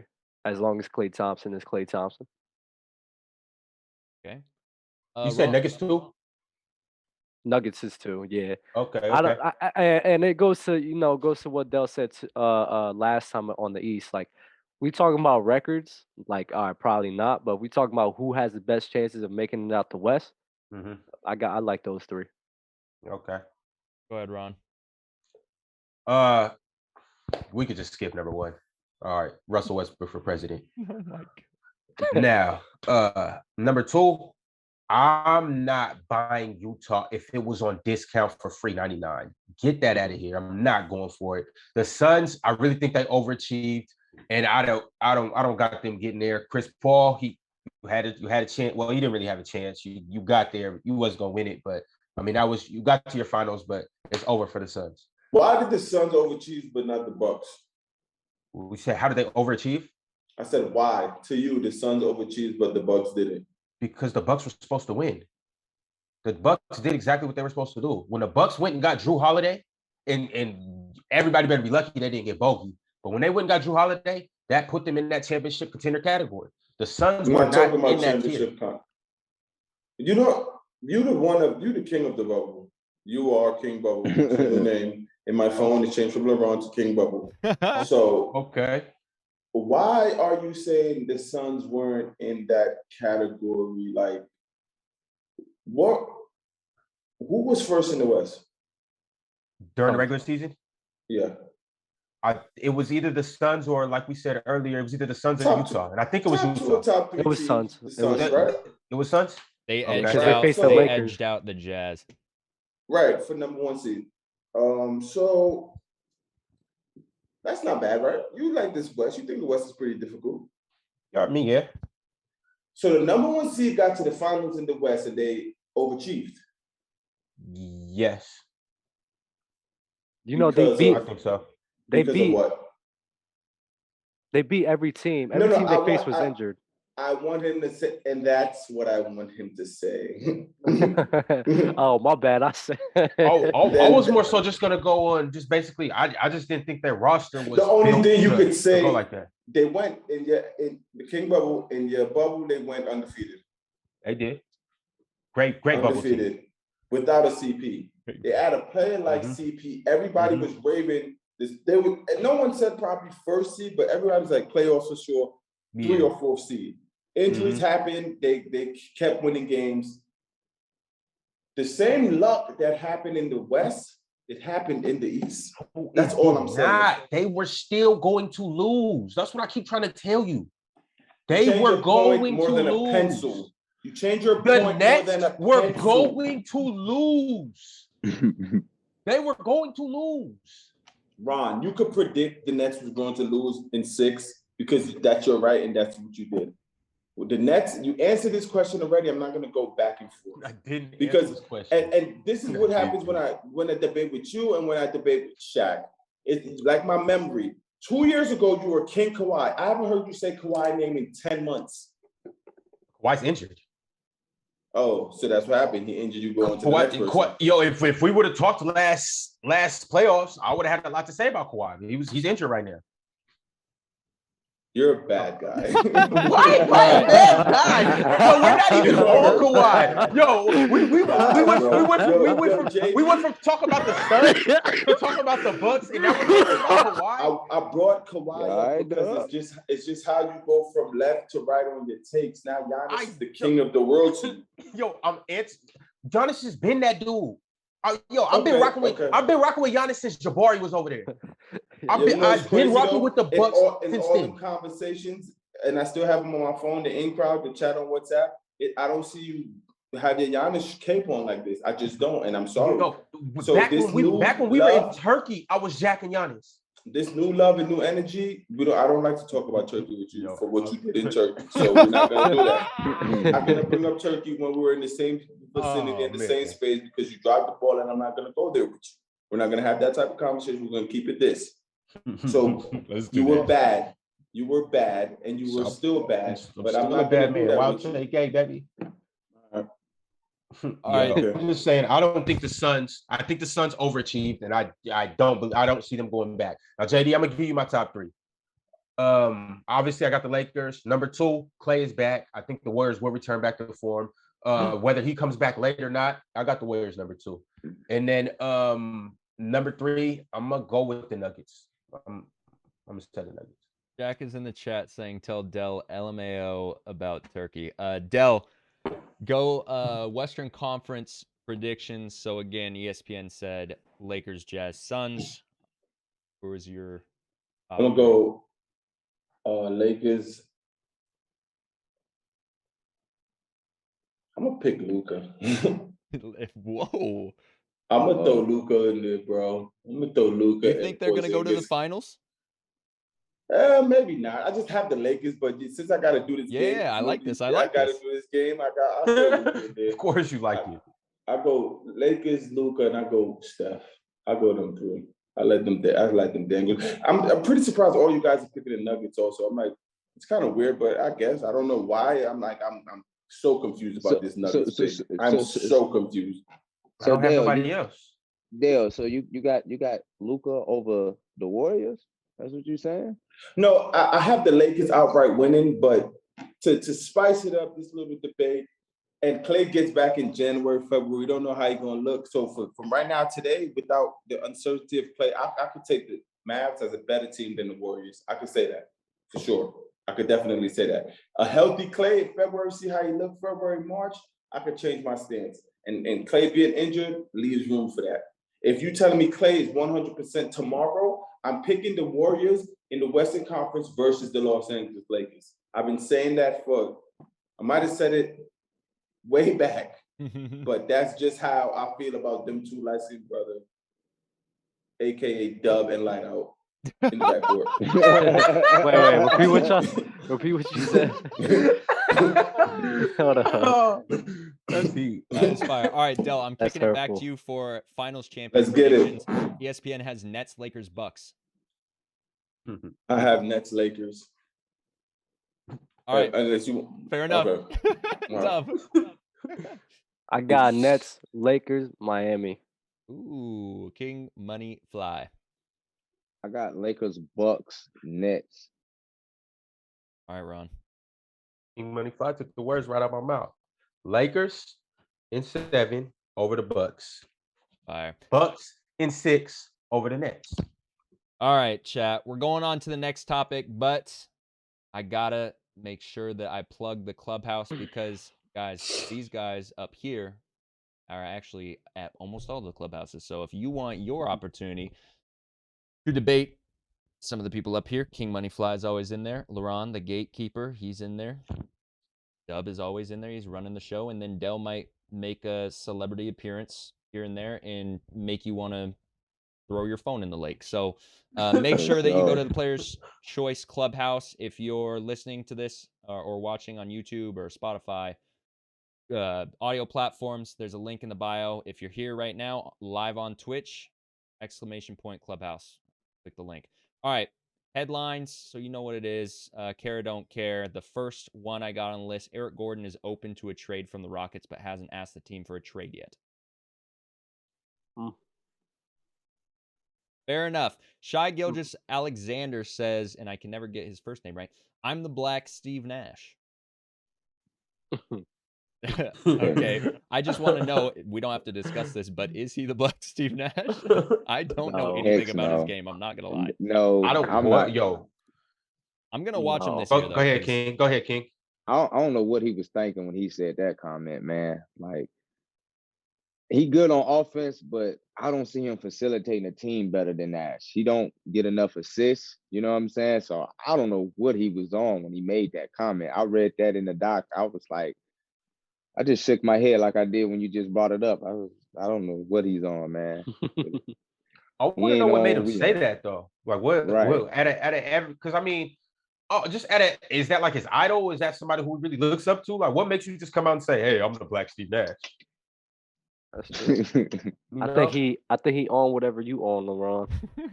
Ooh. He not on what I'm on. Believe that. That's amazing. All right. I think this was on the Breakfast Club. Yeah, via the Breakfast Club. Andre Iguodala was asked whether LeBron James' 2016 NBA Finals Game 7 block still bothers him. He says, "It don't bother me. We take a lot away from Kyrie Irving, what he did that entire series. It was like, yo, don't take that away from what he did." Care or don't care? Is he deflecting? Like, is he deflecting the situation of him getting blocked onto Kyrie being great, or is he trying to deflect like LeBron's greatness in that? Like, what? How do you guys see that? I feel like he's throwing shade. You think so? Oh, LeBron?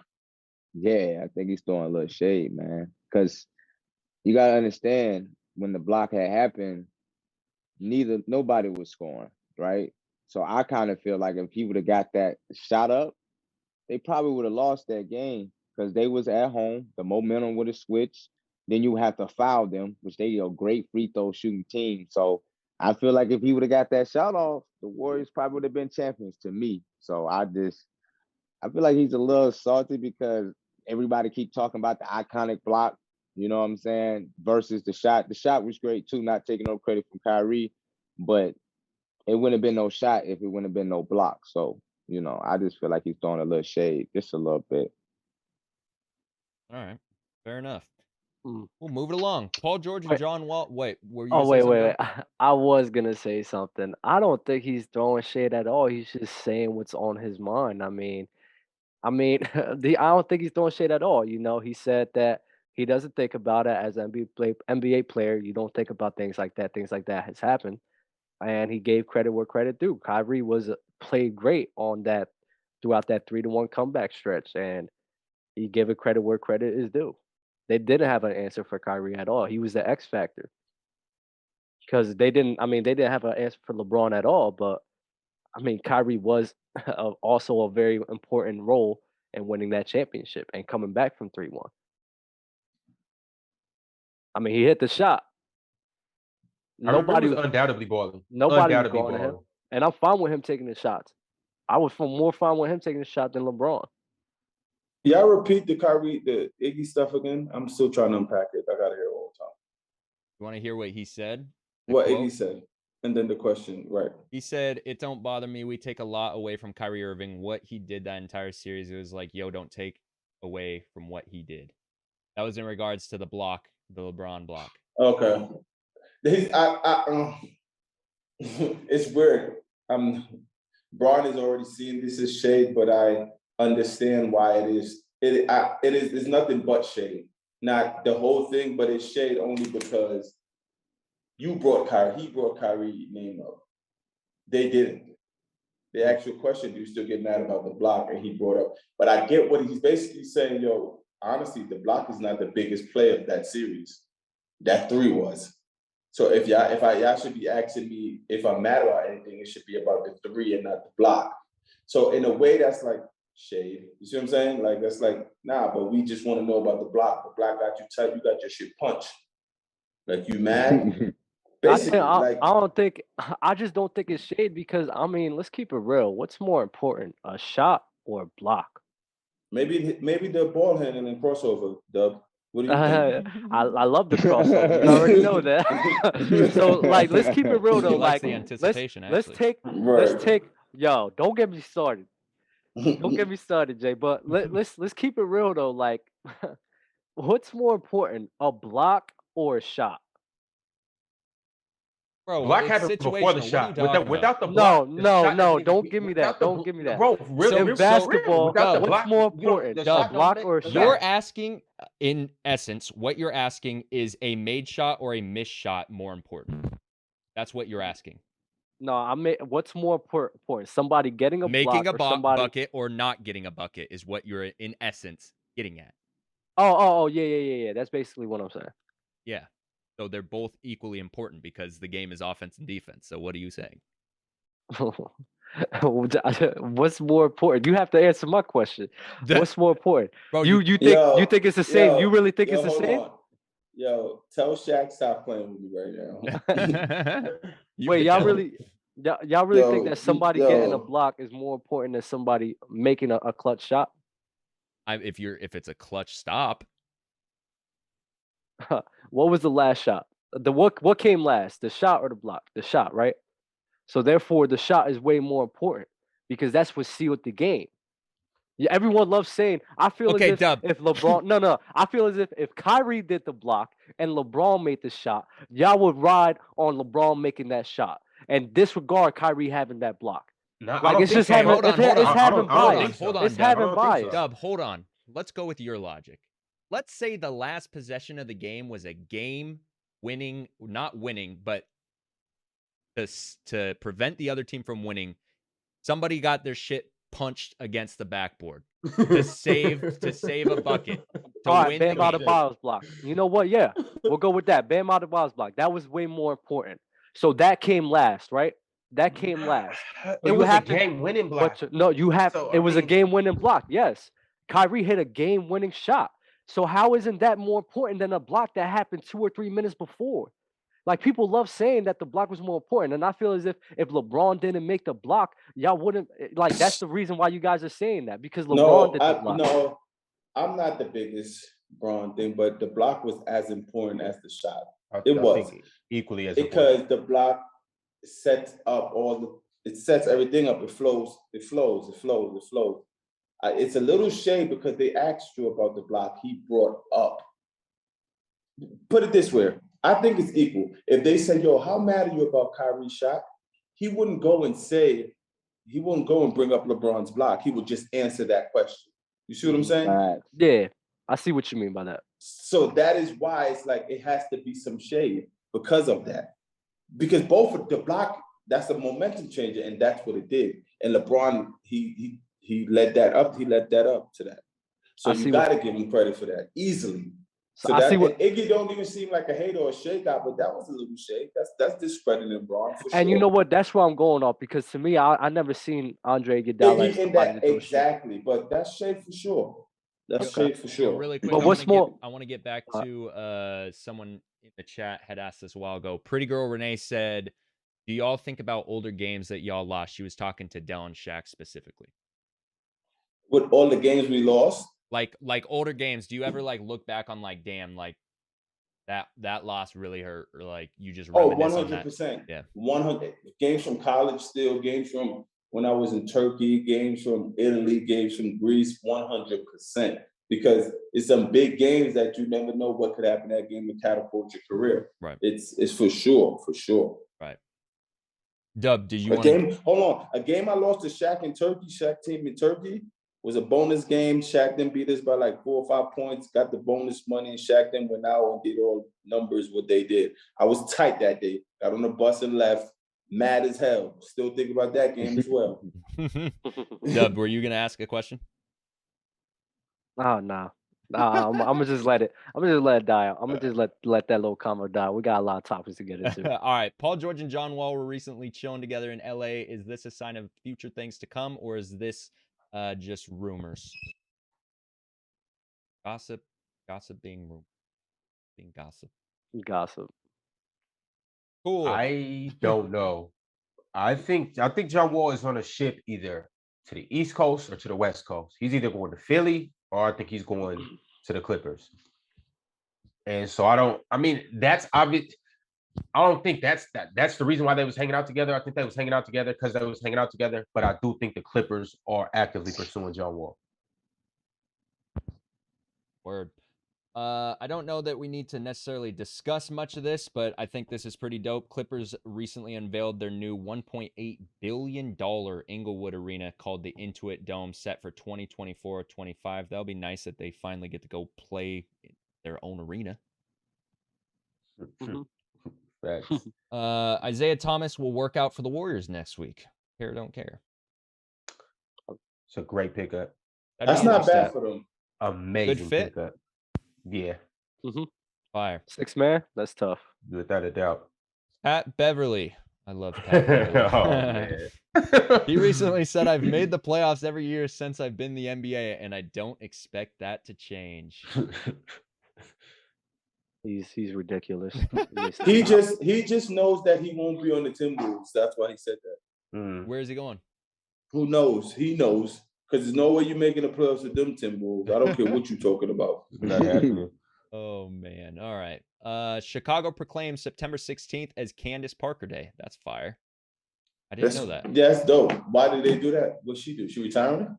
I don't know. I didn't even know that. I like Candace, though. She's just Candace Parker. Yeah, I like Candace.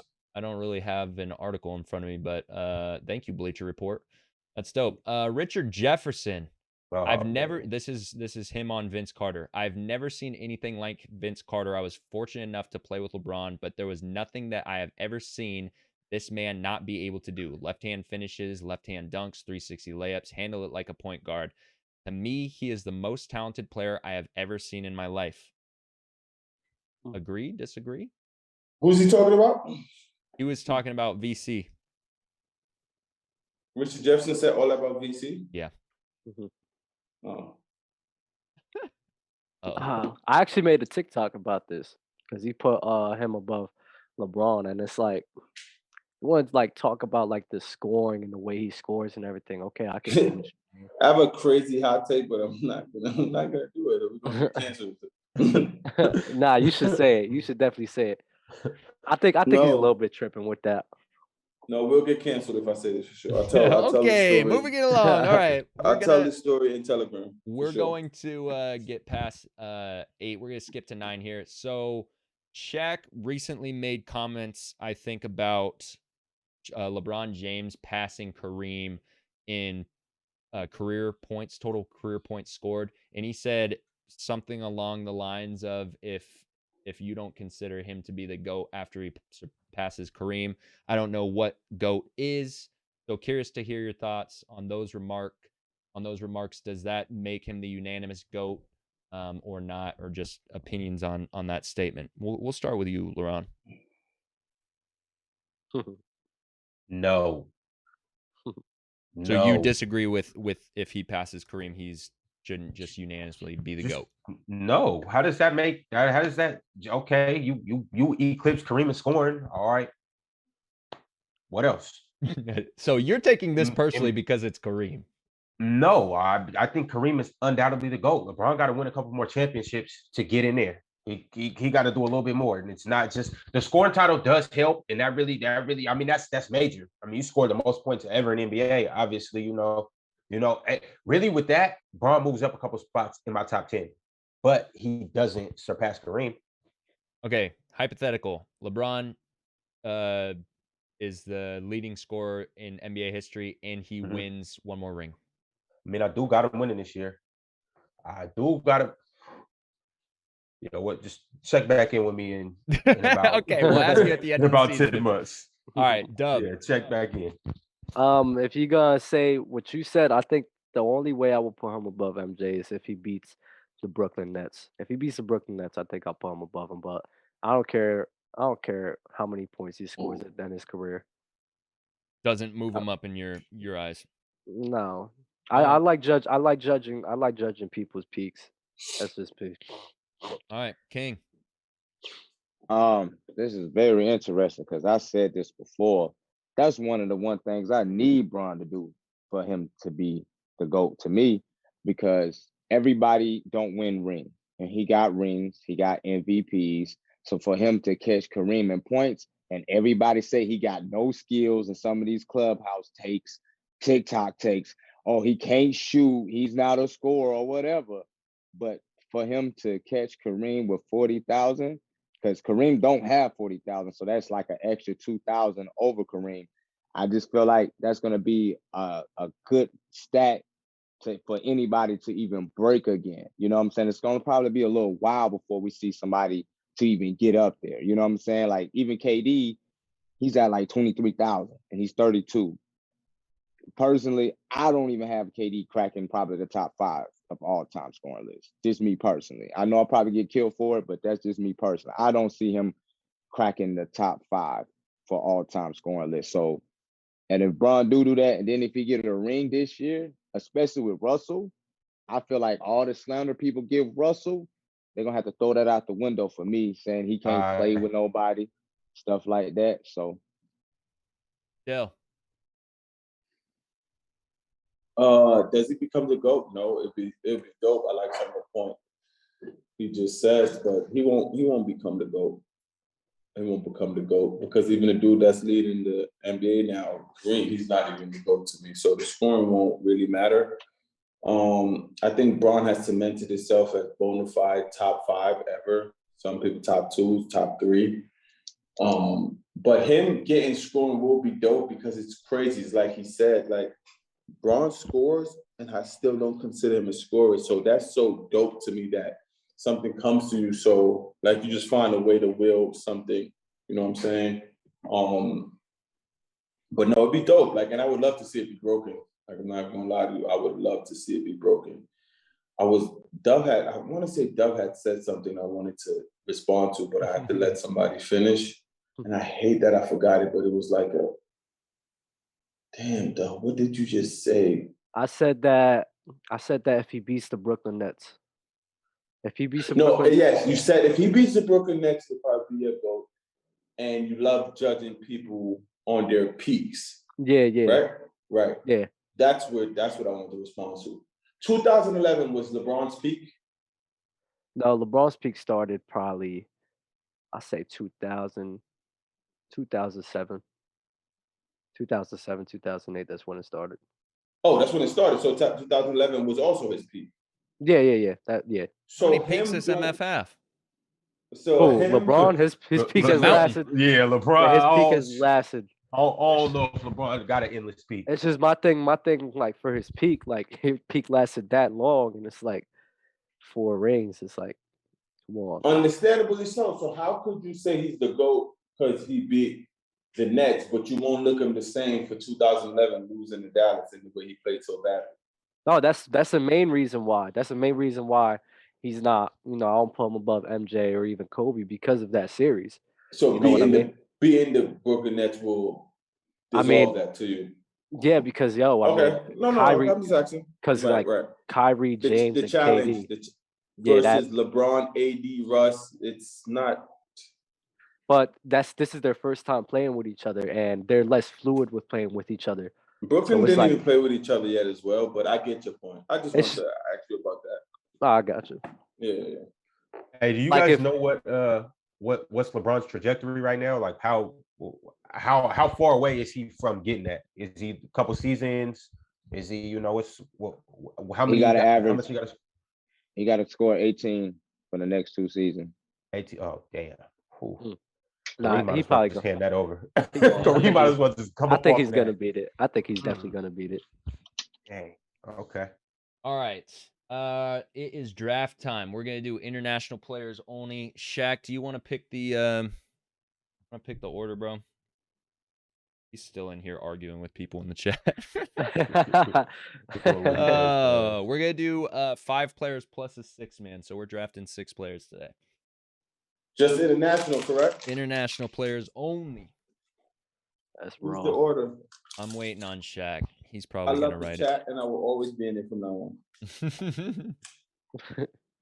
You're always gonna have the chat up. I got. live. Oh, I It's can. on my phone, always. That's so fire. Do. All right, he's doing it. Jordan, I thought you was going first. You know what? I'll tip the cap. Ron Jordan, Dub, King, Money, Dell. Cool. Well, that being said, y'all, let's go ahead and bring Tim Duncan over here. You got Oh my Tim God, I Duncan? forgot Tim Duncan. Virgin Islands is good. That's good. All right. Boom. Tim Duncan's the first pick. You already know who's coming home, baby. That's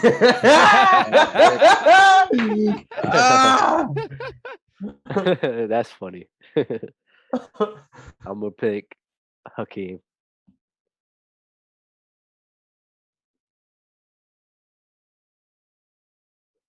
Olajuwon. I've written his name now so much that I think I actually can spell it right if I could actually spell his first name right. First of all, Hakeem Olajuwon. King. I'm gonna take Giannis.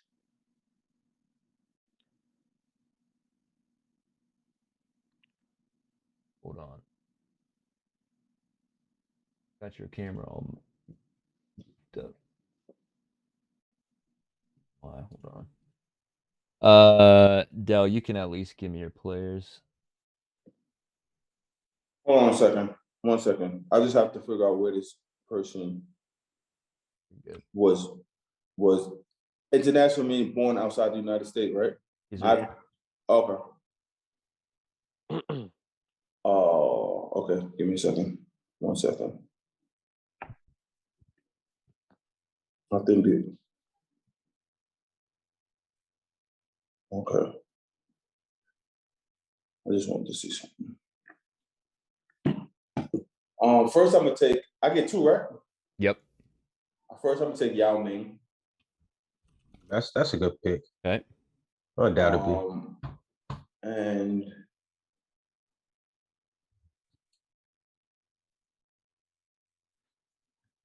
give me Kyrie Irving. Huh? No Give me way, Kyrie bro. Irving. No way. Where would he? Was he?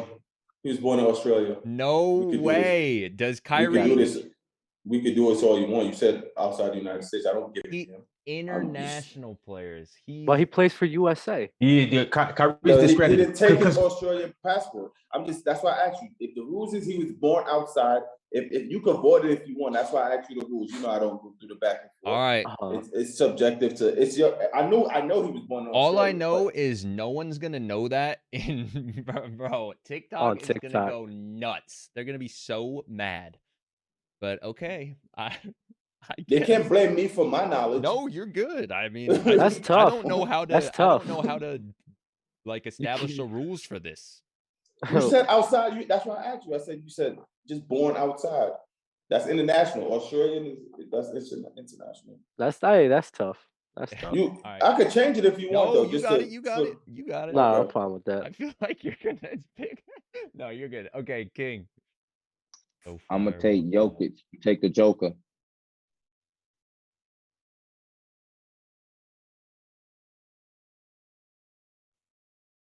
All right, Dub.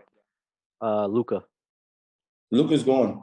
No, he's not. Gone. He was coming home though. Yeah, I was about to get. I know you. Jordan, who did you pick? I got Dirk. Oh, when you said you know who you're going with, you didn't say a name. I thought it was Luka. That's what. And I can't see the Ooh, screen over I here. got lucky with that one. Man, for sure. Hell yeah. I'm surprised you didn't pick Luka. I thought you was gonna pick Luka. Nah, bro, because then Dirk would be gone. I got to get my favorite player of all time. Come on. No, I was talking about Dell. I thought Dell was gonna pick him. No. I thought what's his name picked him already. He didn't even say who he picked. He didn't. No, he did. He said Dirk. No, I didn't say anyone. I literally No, just he said he coming home. Yeah, he so I just thought you said- was picking Luka. I thought you was picking Luka No, for it's sure. Dirk. Yeah. And I got It's Steve, cool. I got Steve Nash too. That's who was my next pick. All right, That's Ron. crazy. And I can say that. That's who I was going after. That's fire. I'm gonna go ahead. I'm gonna go Patrick Ewing. Huh? Patrick Ewing, Jamaica. Jamaica. Dang, I don't know none of these players' nationality. Patrick Ewing, and I'm gonna double back. I'm gonna go ahead and grab Tony Parker. Oh look, we grabbing 2 players. No, it's Snake. Oh, okay. Snake. Okay. Yeah. Okay. Oh wow, I literally just put Tony. Imagine. Everyone would know who you were talking about. Where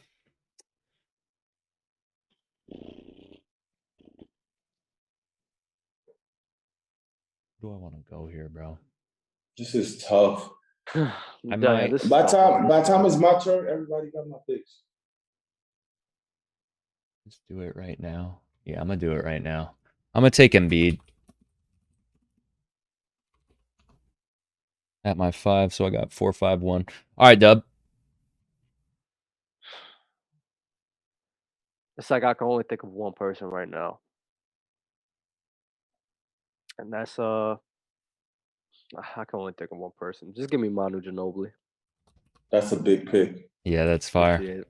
That's a very I hate big you, pick. Dub. Dub, you know that's my brain. I can't stand you. You knew I was gonna pick him, man. You know that's my guy. I can't stand you, he's Dub. tough. He's tough. I can't stand you, man. That's My a guy very though. big You my pick. guy though. I wanted to grab him over Tony Parker, but I had to go TP. Yeah, Tony TP was good as well, also. Hey Malik, you already know, bro. He was already on the list. Come on. Come on, King. Give me Petrovic. Damn it. Who? Damn. Drazen God. Petrovic. Damn. Bro. You know I'm gonna come with that heat, man. That's you tough. already know. That might have killed me.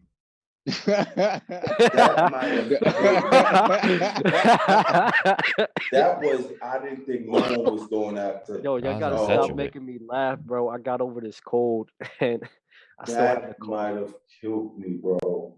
Yo, I am such a casual because got me. Damn. Yeah, back to back. Dell.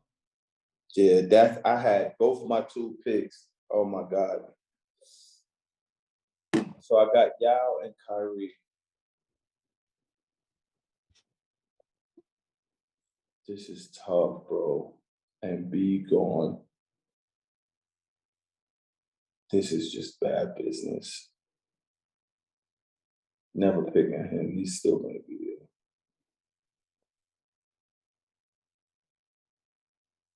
Oh, hold on. I have a sleeper outside of New York. No. I got a sleeper, I think. Hold on.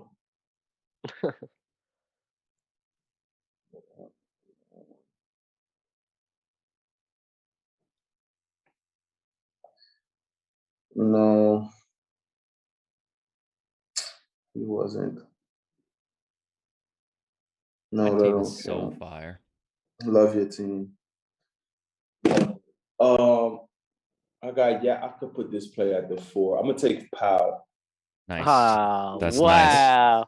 That's Nice. one. All right. That's tough. All right. That's You tough. got Yao, Kyrie, and Pau Gasol. That's tough. You got Yao and Pau. I know. Yao Pau. I know. Yao Pau. That's so fire. You have 2 players with their first names are 3 letters. Pow Yao. Pau Yao. Damn. Oh yeah. They said, never mind. Don't tell me. Don't tell me. You took him already. He's gone.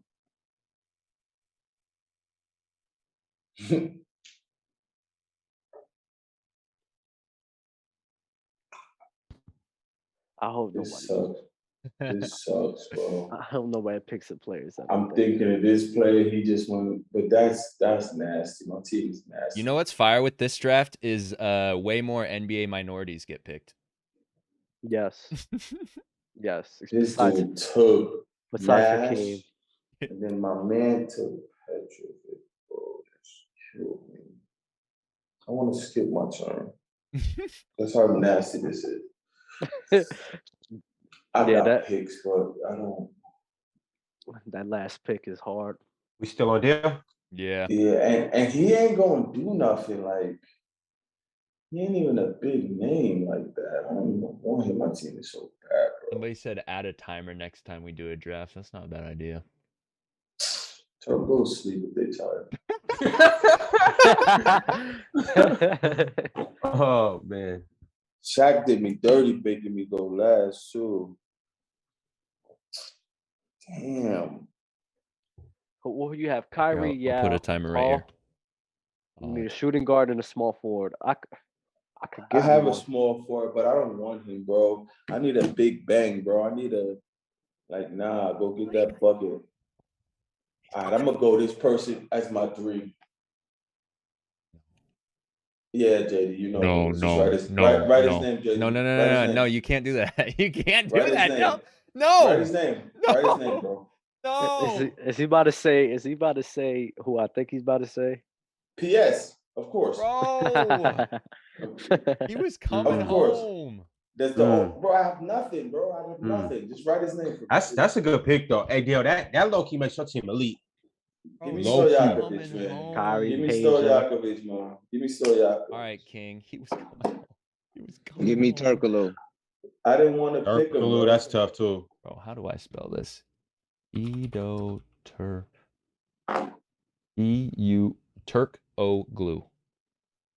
Turkey glue.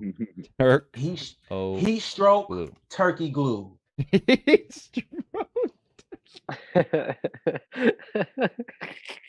Yo. I've never heard this. Oh my god. LeBron, you are hilarious. You know that? Oh my god. That heat stroke turkey glue. Dub, it's on you, man, bro. heat stroke. Al Horford. That's a good one. Who's gonna be, bro? I do not want to pick this guy for my 3 again. Oh my god. Ooh. Ooh, wait. Talk this. Help. Oh. Then who? Hold on. Before I do this, I gotta make sure that there's a 2 floating around here. Whew. Oh, fire. Okay. Yeah, I'm doing this then. I'm taking Kirilenko. No one picked him, right? Oh my god, I was saving him for my last one. I should have just picked him there. I was saving him for my 6th man. Well, if Peja didn't go to Dell, he was not even gonna be a thought for me. Nah, that's great, Jay. That's amazing. Now I didn't think anybody was gonna pick him. I should have just picked him there. I don't think anybody. Yo, my 2 is gonna be fire. All right, Ron, back to back. Because y'all know I'm about to get him too. You want me to write it? Oh, you guys know who I'm about to get. Who you thinking? Who do I think you're gonna get? Yes. I mean, I'm not gonna tell you, but I'll tell you. From Australia. Yeah. And just give me Ben Simmons, please. All right. Oh. Damn. I'm surprised he went all the way down there. Me too. Thank you. And then I'm gonna wrap it up. I'm gonna wrap it up. I'm gonna go ahead and grab, get another 4 rings on my team. I'm gonna go ahead and grab Tony Kukoc. That's nice. That's fire that he fell so far in this draft. Hey, 1 second, JD. Grab the 2 lefties. What number, Ben? What number he picked, Ben? Ron's 4th pick, but 5, 10, 15. He went 20th overall.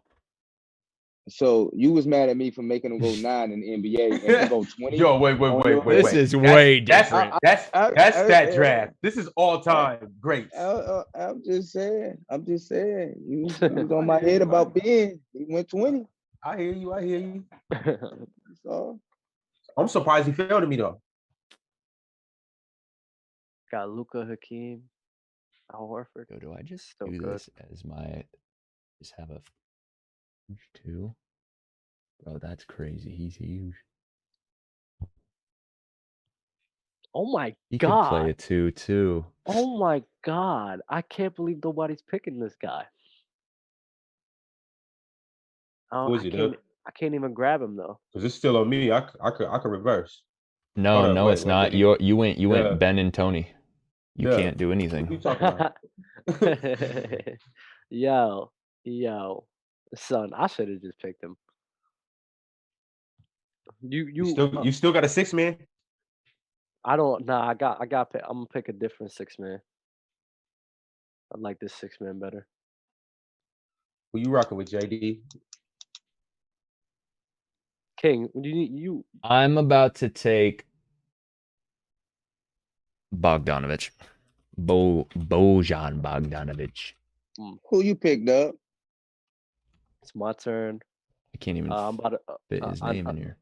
I'm gonna get Luol Deng. Nice. Yo. Oh, Lao Dang. that's a sneaky good ass pick right there. Hey, Dub, your team might be all right for real. I like my team. I Ooh. want an AK-47. But Ooh, you ain't grab Louis. King, what you got on your team? He's got Giannis, Ooh. Jokic, Petrovic, and Turkoglu, and it's on him right now. Oh yeah, this player won't even be good for you. Anybody got Tony Parker? Yeah. Yeah, I Tony got Parker's gone. Long DP gone. came after that boy quick. Long gone.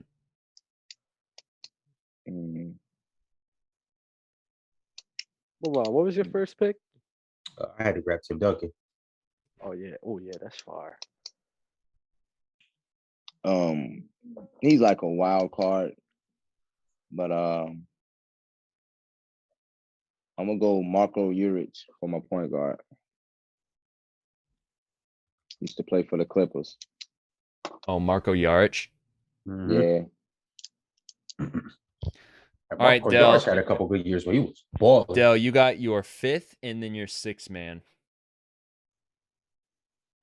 So I'm at Kyrie, Peja, Pau, Yao. Yeah. Okay. Want to say it, Ron? Yeah.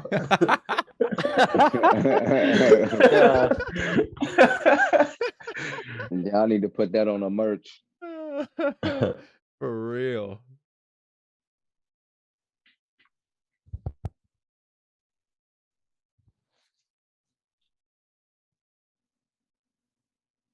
You got Kyrie, Pau, Yao. Man, that's tough. I'm like, so nobody's getting the Black Steve Nash? Hold on. I'm actually gonna get his counterpart, which is nasty and I don't want to, but I don't want to get him, bro. I don't want. Bro, I'm about to say somebody, but someone might pick him. I doubt it, but I don't want to get him.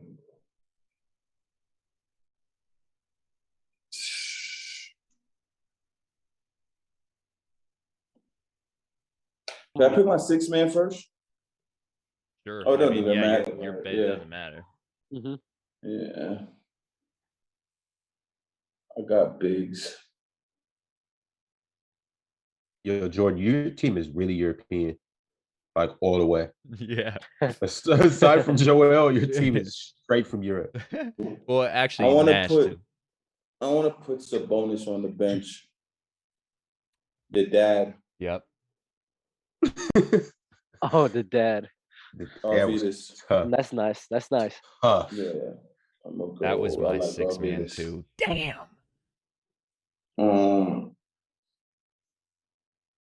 I have no shooting guard.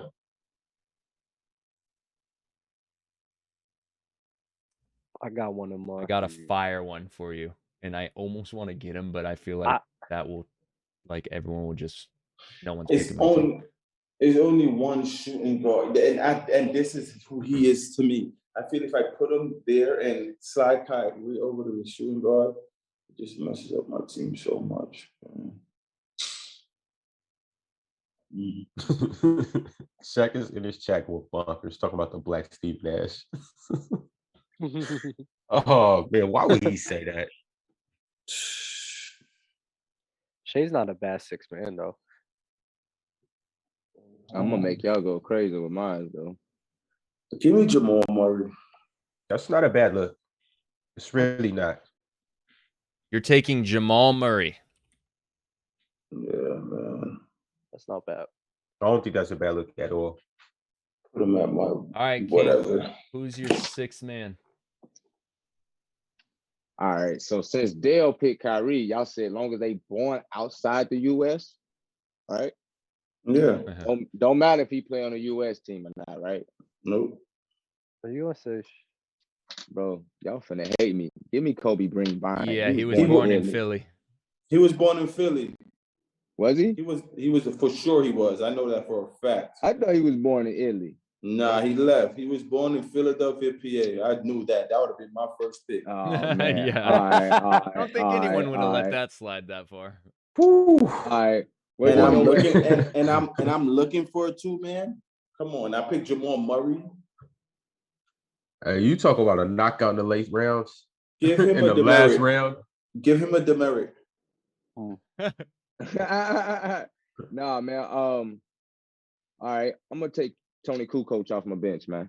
He's gone. No, they ain't. I can't see the screen. I don't know who people picking. My bad. I can't see nothing. Yo, Shaq. I literally just opened the chat. I never looked in the chat for the picks.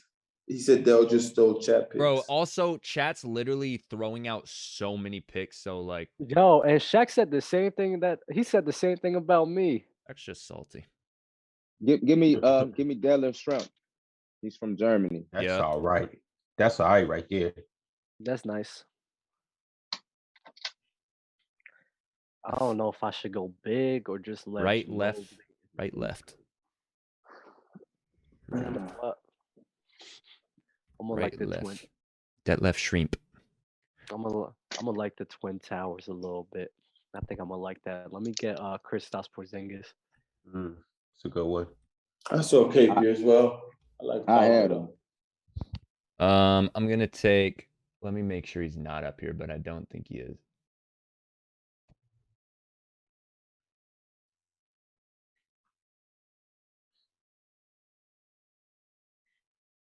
Maybe not. What do I want? Get off my bench.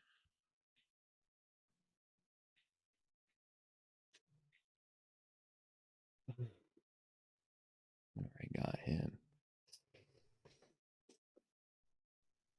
That's nasty. That's nasty. What? Ooh, this is kind of fire.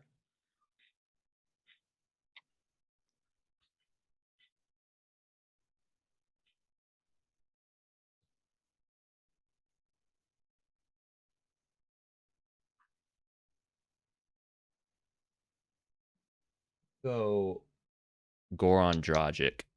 Tough. That's tough. I like that. That's so tough. All right. Laron, 6-man. You know who my 6-man is. Played with Tim Duncan and Tony Parker. Beat OKC in 2000. What was that? 2014. He was doing one of y'all favorite players. Actually, y'all go look up the highlight of Boris Diaw torching OKC in 2014. All right. You guys all go look at that highlight. All right. Before y'all chastise my pick, just go look at the highlights. It's literally titled on YouTube, Boris Diaw destroys the Oklahoma City Thunder. It's a couple of y'all favorite players on that team that was getting torched. Give me Boris Diaw. God. Hey, with that being said, look, my team got more rings than everybody. All right. What's your team? So what's my team? Yeah, you got Timmy D, Kukoc. That's 5. You got the Spurs. That's 9. Well, who else? Tony Parker. Tony Parker. Yeah. Patrick Ewing. That's a tough team. Patrick Ewing. Ben Simmons.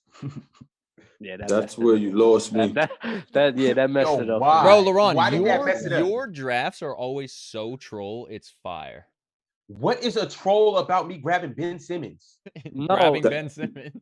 That's the troll. So I'm not supposed to grab Ben Simmons? No. Why am I not supposed to grab Ben Simmons at that pick? With him falling to me right there? Because you got Tim Duncan and Patrick Ewing. So and all of them play like Ben Simmons. Okay, we just gonna dunk in the paint all day. We're gonna get steals and dunks. Wait, bro, hold on. Let me read your team composition. This team composition sucks. You have Tim Duncan, Patrick Ewing, Tony Parker, Ben Simmons, Tony Kukoc, Boris Diaw. Oh,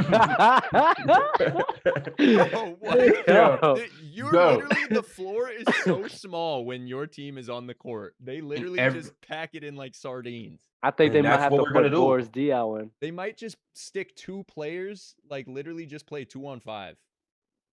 In their Jay, what's your team?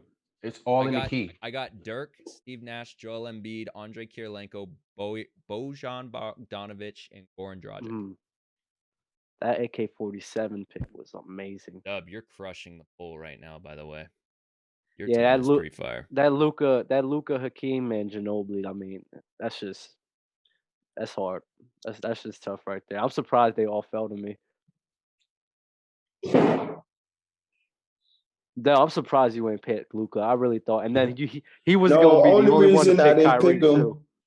Only reason I didn't pick him is because JD said, "You know where I'm going," and I didn't think of Dirk. I just thought Luka, so I thought he was already. He never said a name. JD never said a name, so I thought he was going already. Damn! Did I screw you over? I would have saved Kyrie because none of y'all would have saved him for last. Nobody was gonna pick him, and your team would have been crazy. My bad, Dell. Because he said, "Oh, you know where I'm going." I'm like, "Shit." Of course, he's taking Luka. Damn, my bad, bro. I thought that Dirk was my guy. That's fine. I did, but I didn't need a 4, so I thought of Dirk when you said that. I was about to say Dirk, but I didn't want Dirk. I wanted because I knew I wanted Yao first because Yao wouldn't have been there. So I wanted Yao in a guard. So I let the Kyrie early instead of later than I would have. Yo, wait, time out. Dominique Wilkins was born in Paris? Don't matter. Your team is over. That would have been wrong. That would have been so mad. I just seen that in the chat. I'm like, that'd been crazy. All right, we are officially past the 2-hour mark, and it is about that time. Chat, you already know what it is. Every time we have a new guest on the show, we have them give us their top 10 all time. So King Money Fly, when you are ready, the floor is yours. Your all-time NBA top 10 list. Oh, y'all about to kill me. Y'all about to kill me. I love when people start their list with that statement. But oh yeah, I know y'all gonna kill me. So number 1, I got Braun. Number 2, I got Kareem. This is where it's gonna get nasty. Y'all hold on, really quick, because you went on a soliloquy about. I thought you went on a soliloquy about Braun having to do something to be the GOAT. You got him number 1. You said getting the scoring title, but yeah, and you still got him number 1. Yeah, because the reason why he does this is about what everybody done before him. He does damn near almost everything. He's the best all-around ball player to ever play the game. So, okay, sorry, I didn't mean to interrupt you. Go ahead and start over. Oh no, you cool. So I got Braun number 1. I got Kareem number 2. This is where it's gonna get real nasty. Man, y'all finna kill me. I know. Come on, bro. Come on. Let's just get it out the way. This finna go bonkers. This finna go bonkers. Come on, so I can jump on you. I know y'all gonna jump on me. I gotta get a little explanation. No. Do your list first and then give the explanation. Okay. I got Wilt number 3. I got Bill number 4. I got MJ number 5. I got Kobe number 6. I got Shaq number 7. I got Magic number 8. I got Bird number 9, and I got Duncan number 10. Bro, it didn't even click in my head until you said his name that you didn't say his name yet. Who that? Michael Jordan. What? I did. I know, but where you put him? Okay, I'm gonna give you the explanation why I did it. Where I did it. So when cats talk about MJ, they only bring up the rings and his stats. So that's why I put Wilt, because Wilt is unhuman. He's a stat guy, you know, to anybody. Pause you there. We're gonna have to. We might go for another hour, by the way. Hold on a second, because I gotta get this off. Go ahead. You start off by saying the reason people pick MJ because his rings and his stats, right? Yeah. You said you picked LeBron because he did everything before the people before him, and he's the best all-around player of all time. Right. Why is he the best all-around player of all time to you? Because of what? His what? Because his play style. No, because of his stats. That too, but it's really his play style. He's a pass first forward. You know what I'm saying? Like, he's gonna get everybody involved. So it's not really just based off stats. I'm looking at him how he play. I like the way he play because he's the definition of a true team player. I like the way he play. You know what I'm saying? You don't think Mike is a true team player because of what? Because he just scores the ball to you? That's all he does? Nah, man. Mike, like, on the selfish end, man. He's a what? He's kind of selfish, man. Like, he's probably selfish, bro. Just as Kobe. And that's why I got Kobe right behind him, because Kobe emulate everything after his game. So I put Kobe right behind him. So Will wasn't selfish? Well, yeah, I was about to say, like, this is, I don't really argue with top fives unless they have stuff like you have. Like, that's cool. Like, that's cool. No, not even Braun one. Your Braun could be your one preference, whatever's cool. You've seen Braun, you fell in love with Braun, you know what Braun is. But I don't know how many live games you've seen of Will Chamberlain at 3. I don't know how many live games you saw of Kareem at 2. Because only Kareem you would go off the stats, because that's what got him 2 for you, based on his stats. Because you ain't see Kareem live. I don't think you did. I don't know how old you are. I don't think you did. Then you got Bird, Magic, all that stuff is stats and highlights. So you knocking Mike for his stats and his highlights when his is probably one of the best stats and highlights you have. But then other people that you've never seen play, that's why they're on your top 5 or 6 list. So that's the confusion. There's really no confusion. I'm 33, man. So I got to see majority of MJ career. Before he got his ring, here. I got to see. Right. Okay. So, yep. I'm just basing off, like, dude, when I was growing up, that's all people talked about was MJ. They never gave nobody no love. You couldn't though. That's the point. You could not give nobody love in that era. I grew up and I'm older than you. You could not give nobody that. Who you giving love in that era to? You couldn't. Bruh. And people say they only talk about Mike rings and all this stuff. It's not a negative. The man played 15 NBA seasons and won championships 6 times. And in his real era, he won 6 out of 13 because he wanted to retire like a bozo to play baseball. Like, so you 6. Let me ask you a question. You think he was gonna beat Hakeem? Undoubtedly so. Come on, King. King. Nah, I'm not gonna hold you. Doug, don't do this. I'm not gonna hold you. I don't know, but I think the Rockets definitely had a good chance because they had no answer for Hakeem. So I want to say it's undoubtedly. But I'll give them a possibility. Okay, so why didn't the year Jordan came back when he lost to Magic, the Magic number 45, when Shaq beat him and they lost to they lose to the Magics. That's what happened with Shaq and him, right? Yeah. Right. The following year, when the Rockets was trying to three-peat, who did they lose to? The Bulls, but they had Dennis Rodman. They didn't lose to the Bulls. The Rockets lost. You talking about? You talking about the Rockets? Oh, you talking about the Rockets? I'm saying if the Rockets made it to the finals to meet up with the Bulls, I'm saying it's a talk. Like I wouldn't say it's undoubtedly the Bulls will win. I'm not saying that either team will win. I'm just saying, like, you could have a good discussion between the two. Honestly, Mike in his prime in that era, in that 91, 92, 93 going for 4 in a row, he's winning, bro. Happy. No, He's winning. Mike said himself that we're lucky that the Houston Oh, Rockets they're could never lucky make it because to the no finals. one could stop Hakeem, Come on. which is fine. Who was stopping him? And that's a fact. And that's a So fact. that's all I'm saying. Because he had a younger Kyle Drexler on curtains when he was with the Portland Trail Blazers, and then he was older with the Rockets. No one is stopping that, Mike. No one. Even him. The only person stopping was himself because he wanted to go swing a bat. Hey, and to further elaborate on that, he could have still played after 98 too, and came and cleaned up Which is maybe a another fact. one or two. Yeah. I don't think Mike I- spared everybody. Honestly, I'm gonna tell you what's honestly, this might sound bad, but watching The Last Dance just solidified that Michael Jordan's a GOAT to me. So when people do all this little back and forth about, oh, he's selfish, he's this and that, everybody becomes what they think they have to be for their team to win. Early in his career, you could say Mike was selfish and this and that, but from 91, every championship team Mike has won, every three-peat he won, nobody on that team could say Mike was selfish. Because no matter what he did, he won, bro. And that's the nature of the game. You can't start an argument saying everybody always talk about Mike Stacks and Mike Reeves. You think Braun went to the finals how many times already? 14? Maybe, I don't know. I'm sorry, I don't know the stat. 14. Like 12?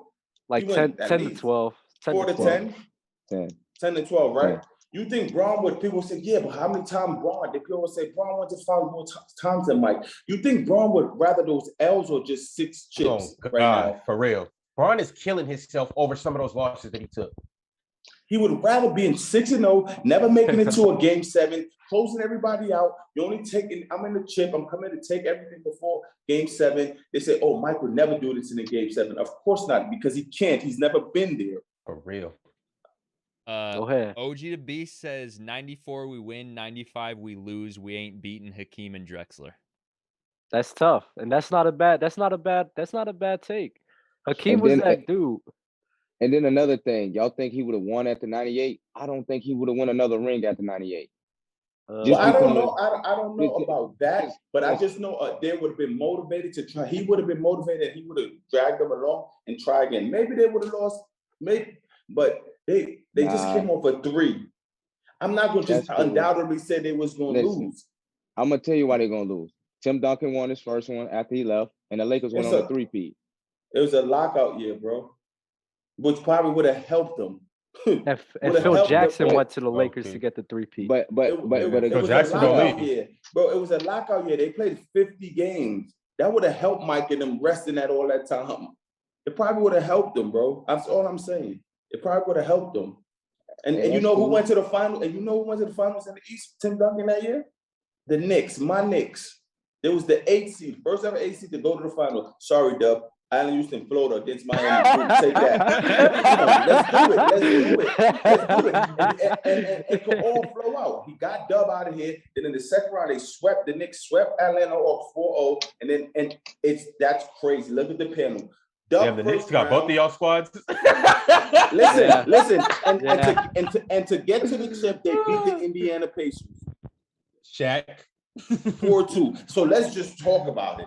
Larry Johnson, like this. Come on, we're not going to do this. So you mean to tell me Michael couldn't have dragged Pippen, dragged Rodman, dragged Luke them for one more ride in a lockout year? Come on, it's not to get to the chip. Who knows it? But you just never know. That's all I'm saying. Hey, I'm not doubting Chef Dell.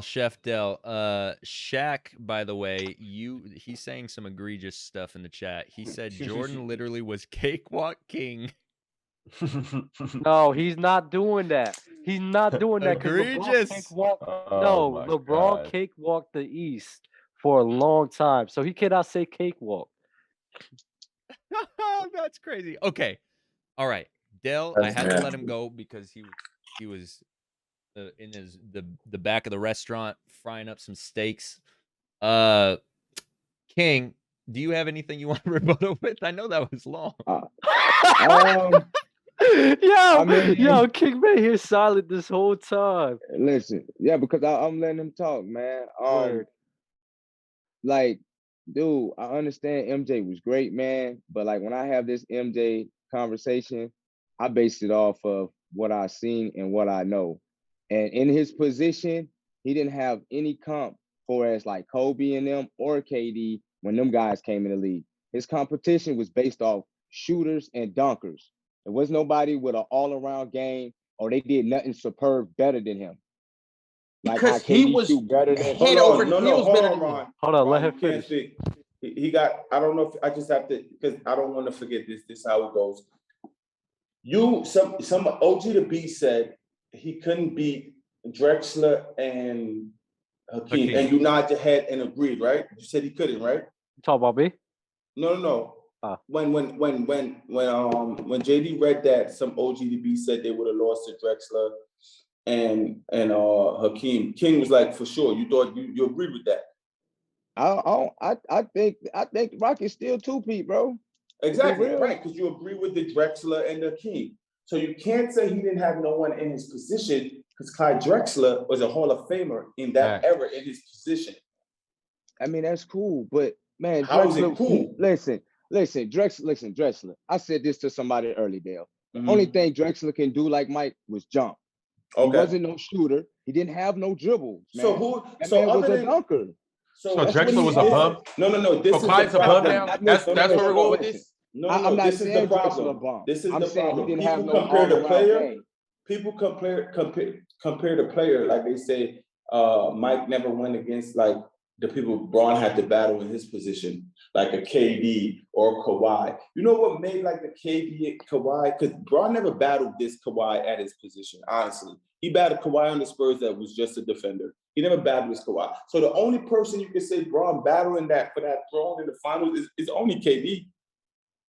It's one other. Who else you could say he battled? He battled great teams. And Braun has battled great teams. Not single player. Mike demolished everyone. He made Hall of Famers look regular.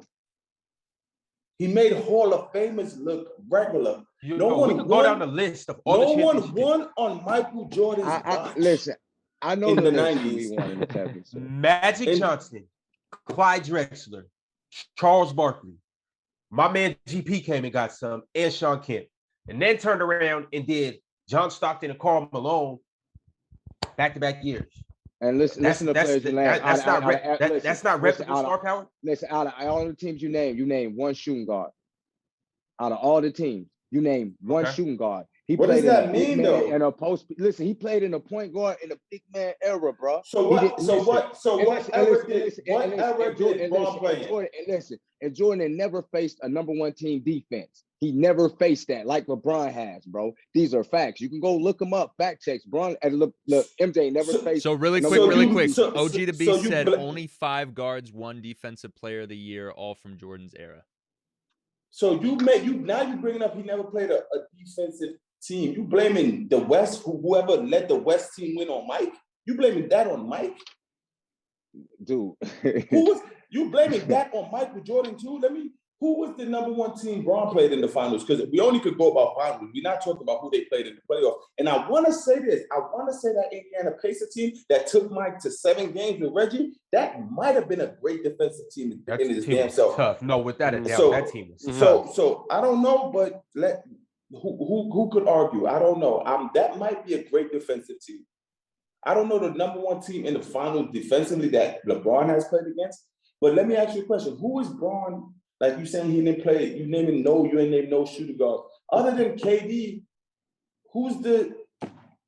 when Braun went against Miami, who was his counterpart on the other end? Who was the 3-man? I mean, it was Jimmy. You had Jimmy Butler. At the same time, Okay, and Jimmy Butler is better than Clyde Drexler. It's a whole nother debate. I don't think it's another debate, but we could get into it if you like. Don't. I'm sorry. I love Jimmy Butler, bro. He's not.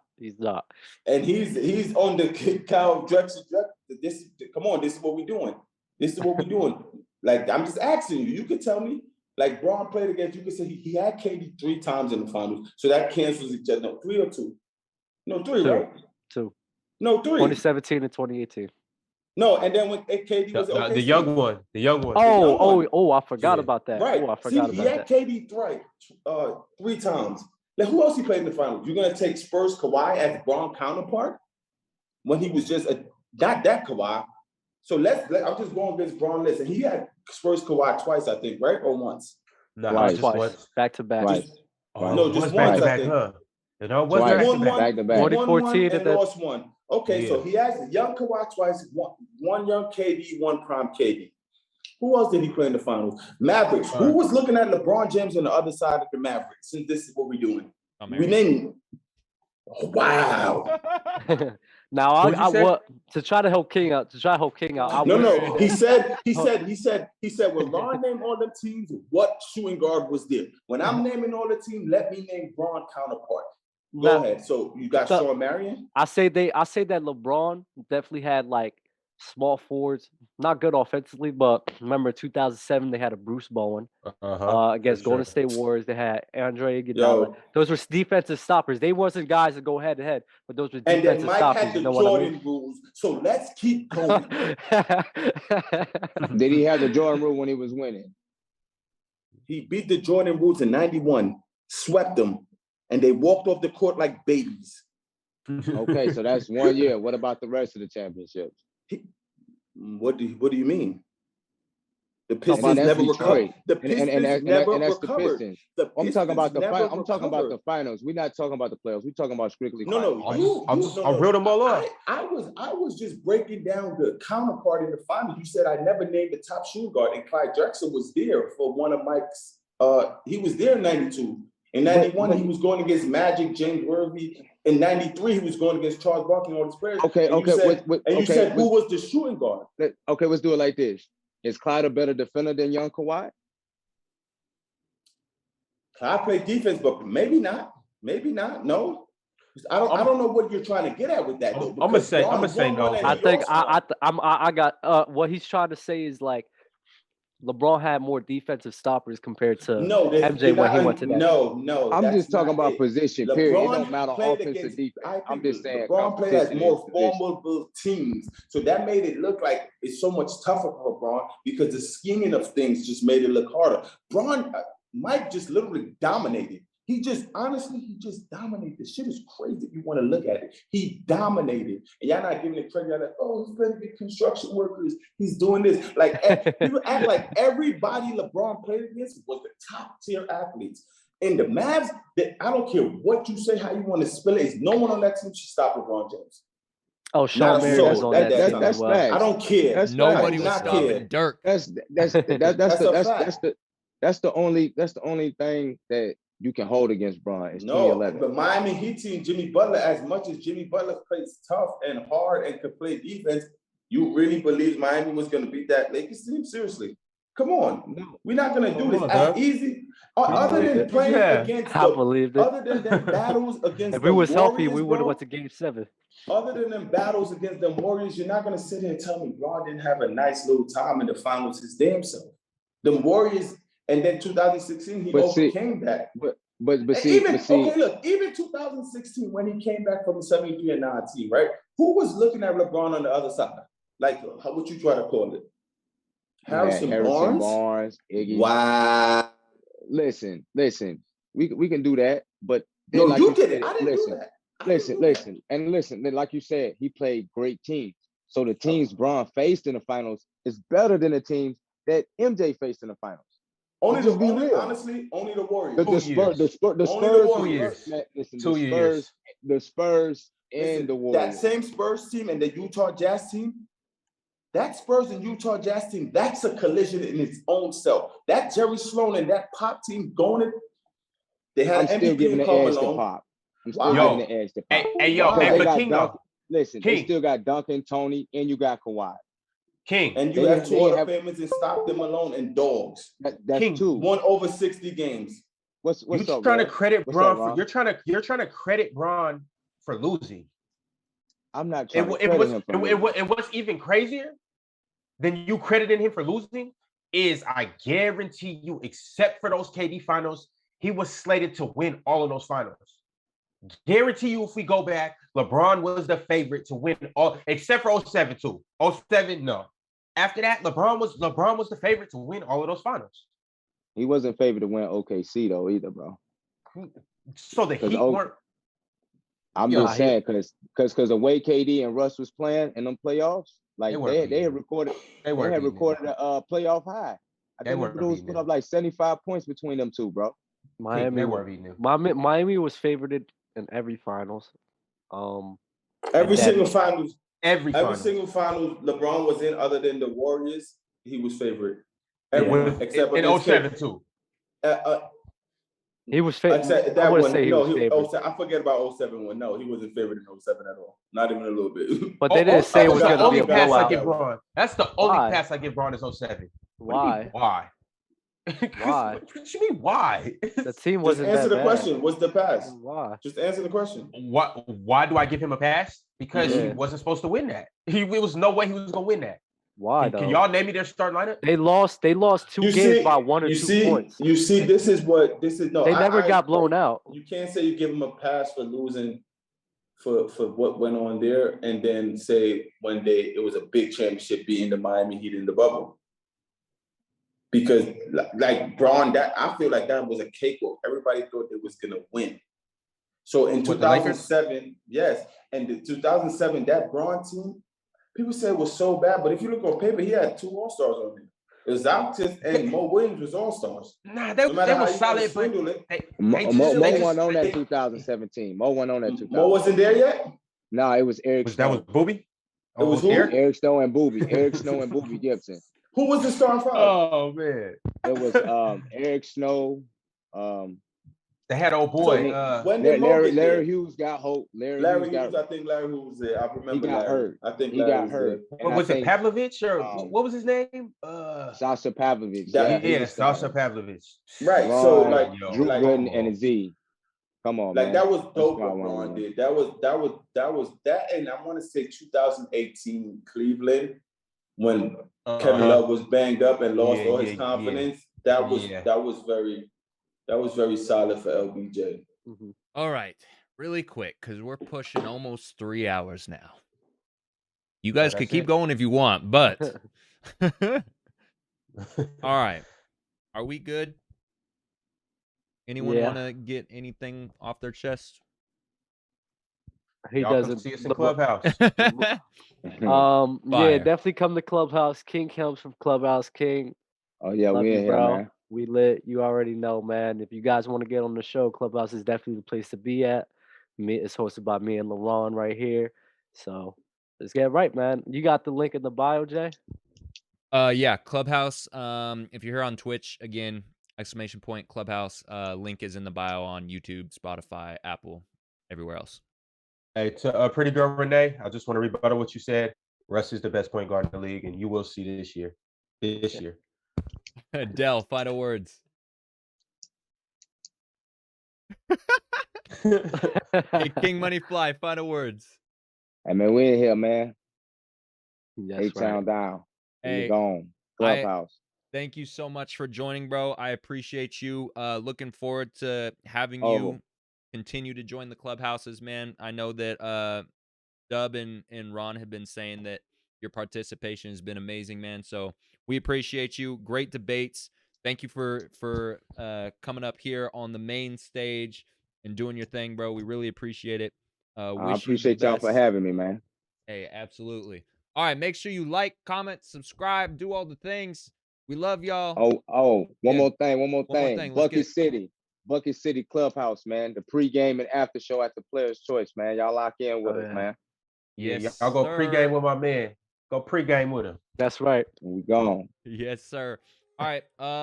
Tomorrow, Draft League. Make sure you show up and participate because you're gonna want to know what to do when you sign up and it's your turn. So Players' Choice Ultimate Draft League tomorrow. It's gonna be lit. All right, we'll see y'all. Starting getting started, the player choice way. Green light, supercharged, the player choice way. Got shot, got Jordan, got Dale, got Jay. Yeah, the boy gon' get it started, the player choice way. Hey, hey, yeah, it's the player choice way. Yeah, them boys gon' get it started, the player choice way. Yeah, the player choice way. Come and switch lanes into the player choice way. Alright.